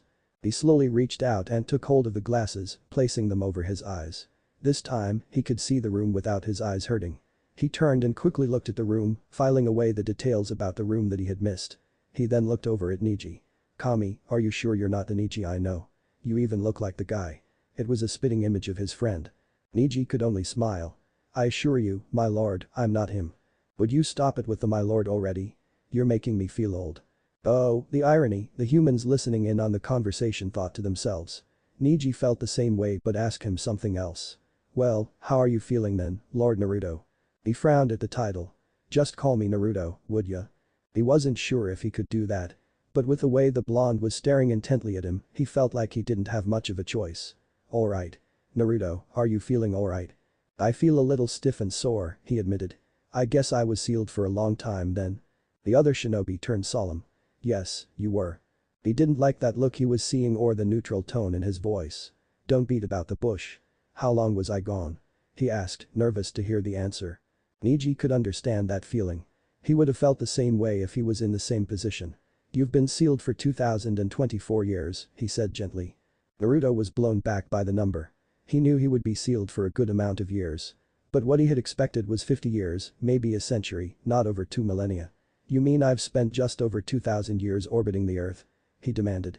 "That's impossible. I should have fallen from the sky a lot sooner than that." You made an error, Niji said quietly. What? What do you mean I made an error? He demanded as the nervousness in his voice now had a bit of horror and panic mixed in. Oh boy.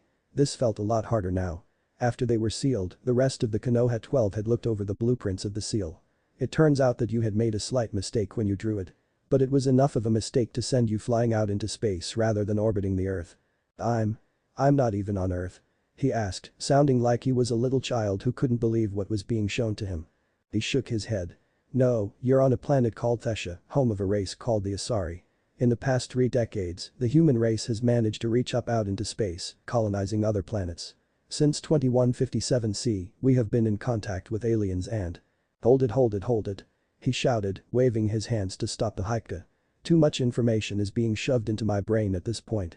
I'm still trying to get over the fact that I'm not on Earth and I've been sealed inside that rock for at least 2,000 years.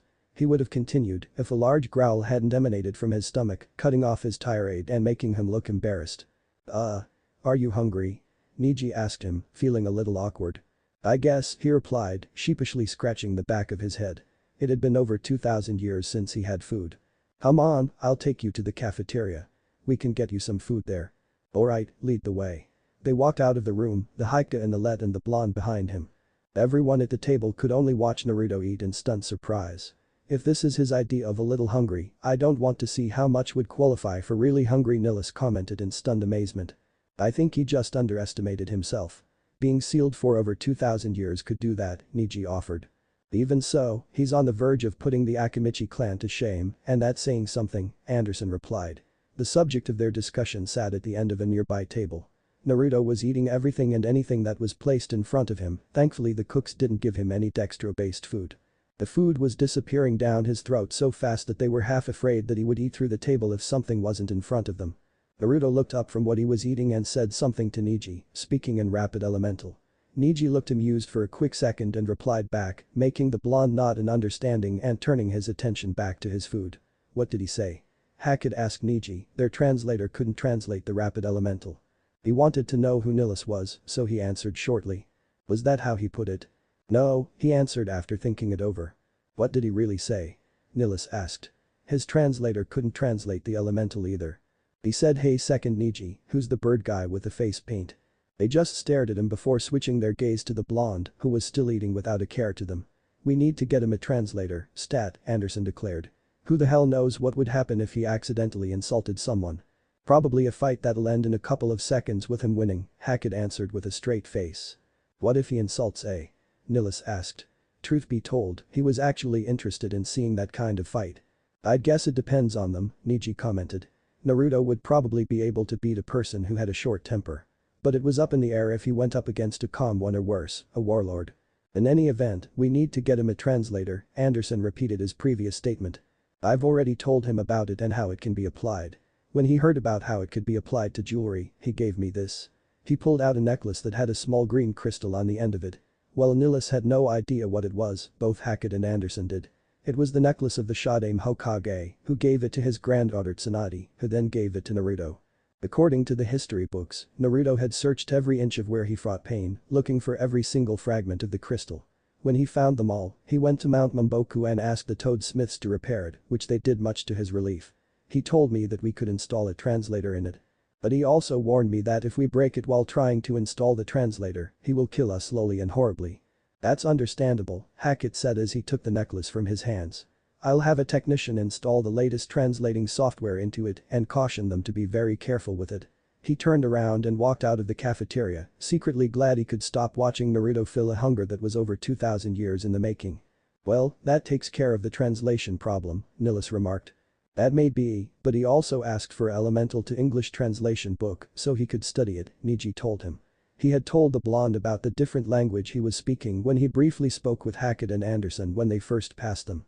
After he heard that there was a new language that practically every human knew, he had asked for the translation book with a grimace. I may have to learn a new language, but that doesn't mean I'm going to enjoy the process, he had told Niji. I can see why he would want such a book, Anderson commented. He doesn't want to rely too heavily on the translator. Did you tell him about the Omni tool? He shook his head. No, I figure we'd wait until he was back at full strength before talking to him about modern weapons and equipment. As he said so succinctly before, too much information is being shoved into my brain at this point. The other two chuckled at that. Hey, not Niji, where's the bathroom? Naruto asked from where he sat, the food in front of him all finished. It's just down the hall and on the first left, he answered promptly. Why do you want to know? I just realized that I haven't answered nature's call for over 2,000 years and all the food I just ate probably won't help. He stood and quickly bolted for the door. See you in an hour, probably. He shouted as the door closed behind him. They could only stare at the door as they heard the sounds of his footsteps echoing in the hall. What was that all about? Nilus asked, mystified at what he had just seen and still vaguely annoyed that his translator couldn't translate the elemental the blonde was spewing fast enough. He had to go to the bathroom, Niji answered shortly. Apparently, he had just remembered that he had a bladder which was very full. We'll see him in an hour, probably. Who knew how long that bladder would empty? By the time Naruto got out of the bathroom, night had fallen on the new planet he was on. He had been given a new room that had a bed along with a table and a chair. He had a nice view of the city, which looked strange to him, and the bed was actually quite comfy. But the windows themselves were locked and there were two armed guards outside his down. He didn't know what the fuss was all about. It wasn't like he was going to try and escape. Where would he go in the first place? Sighing, he sat down at the table. He still had trouble believing everything he had heard. He was on a different planet, in a completely different part of the galaxy, and it had been 2024 years since he had been sealed. A part of him still hoped that this was all part of an incredibly bad dream, forcing him to dream it because he had been stuck inside the meteor for so long. It was that part of him that hoped he would wake up and see all of his friends around his bed, welcoming him back. But he knew that this was no dream, hallucination, or even a genjutsu. This was reality and he was stuck with it. He knew that the men in blue military uniforms as well as the strange bird-looking alien, which he had been told was something called whatever that was, wanted something from him. Why else would they release the seal and free him? It sure wasn't for publicity's sake, that was for sure. But he knew that if he wanted to know the answer, he would have to stick around. But it would probably be difficult for him. It already was. Every time he looked at not Niji, he saw the one he knew. He kept being reminded of the times the two had been through, both good and bad. But most of all, he was reminded of how he had died in his arms during the war. Despite his claims to everyone that he was okay, the memory of Niji's death was one of the many things that haunted his dreams. Every time he saw it, he tried to stop it, to change it somehow. But in the end, it didn't matter. A friend was dead and Obito was watching from on high. Knock it off, Naruto, he berated himself. You defeated Obito and won the war. There's no point in mourning Niji's death anymore. The rest of them are dead as well. You'll just have to move on. He said this to himself, but a thought kept looking around in his mind.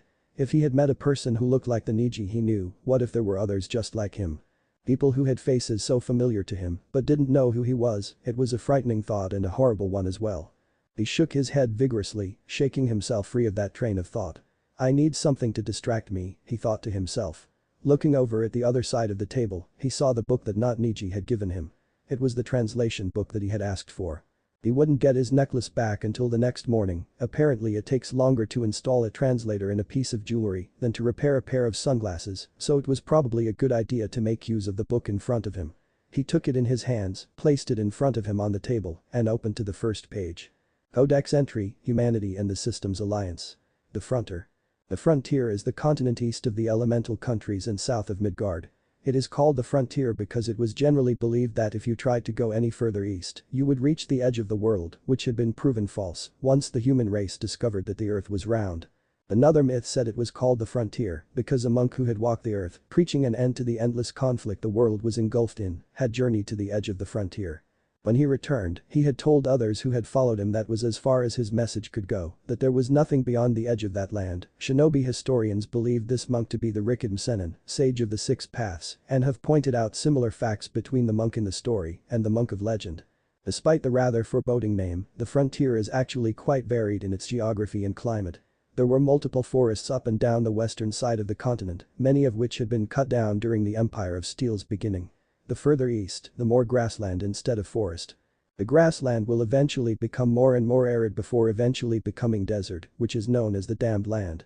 The frontier is home to the Empire of Steel, a nation that stretched from the western coast to the edges of the Damned Land. The empire is so named because it turned to science and technology, believing that iron would evolve as time went on and lead them to victory. That belief was cemented when they found how to create steel, thus giving the name of the empire. While initially known as the Iron Kingdom, the name changed as their borders spread and technology grew. However, the ruler of the empire is still known as the Iron King. Once they had discovered that steam could be used as a source of power, a great many things were invented that could use steam as fuel. This technological breakthrough at the time helped the empire expand immensely, using the weapons that had been created from the foremost scientists and engineers. These weapons helped keep the empire stable for a long time. The empire had some trade dealings with Midgard, though there were some tensions between the two nations. When the elemental countries encountered them, the tensions rose before finally reaching the breaking point. See War of Three Flags. After a peace agreement had been reached, the citizens of the empire were allowed to learn how to harness the chakra inside of them and become shinobi. However, due to the fact that the chakra inside in the average frontiersman was only mid-genin level, most did not join and instead became scientists and engineers, showing their technology to their new allies, who were also able to improve on them. This has continued to the modern day. Most of those who are from the frontier and in the military are usually in the navy, serving as pilots, navigators, or engineers. Thanks for listening. I do hope you enjoy it. If you want the next part of this video, turn on that bell notification. Like, subscribe and comment down below. And also check out the others videos I have created and enjoyed it. See you guys next video.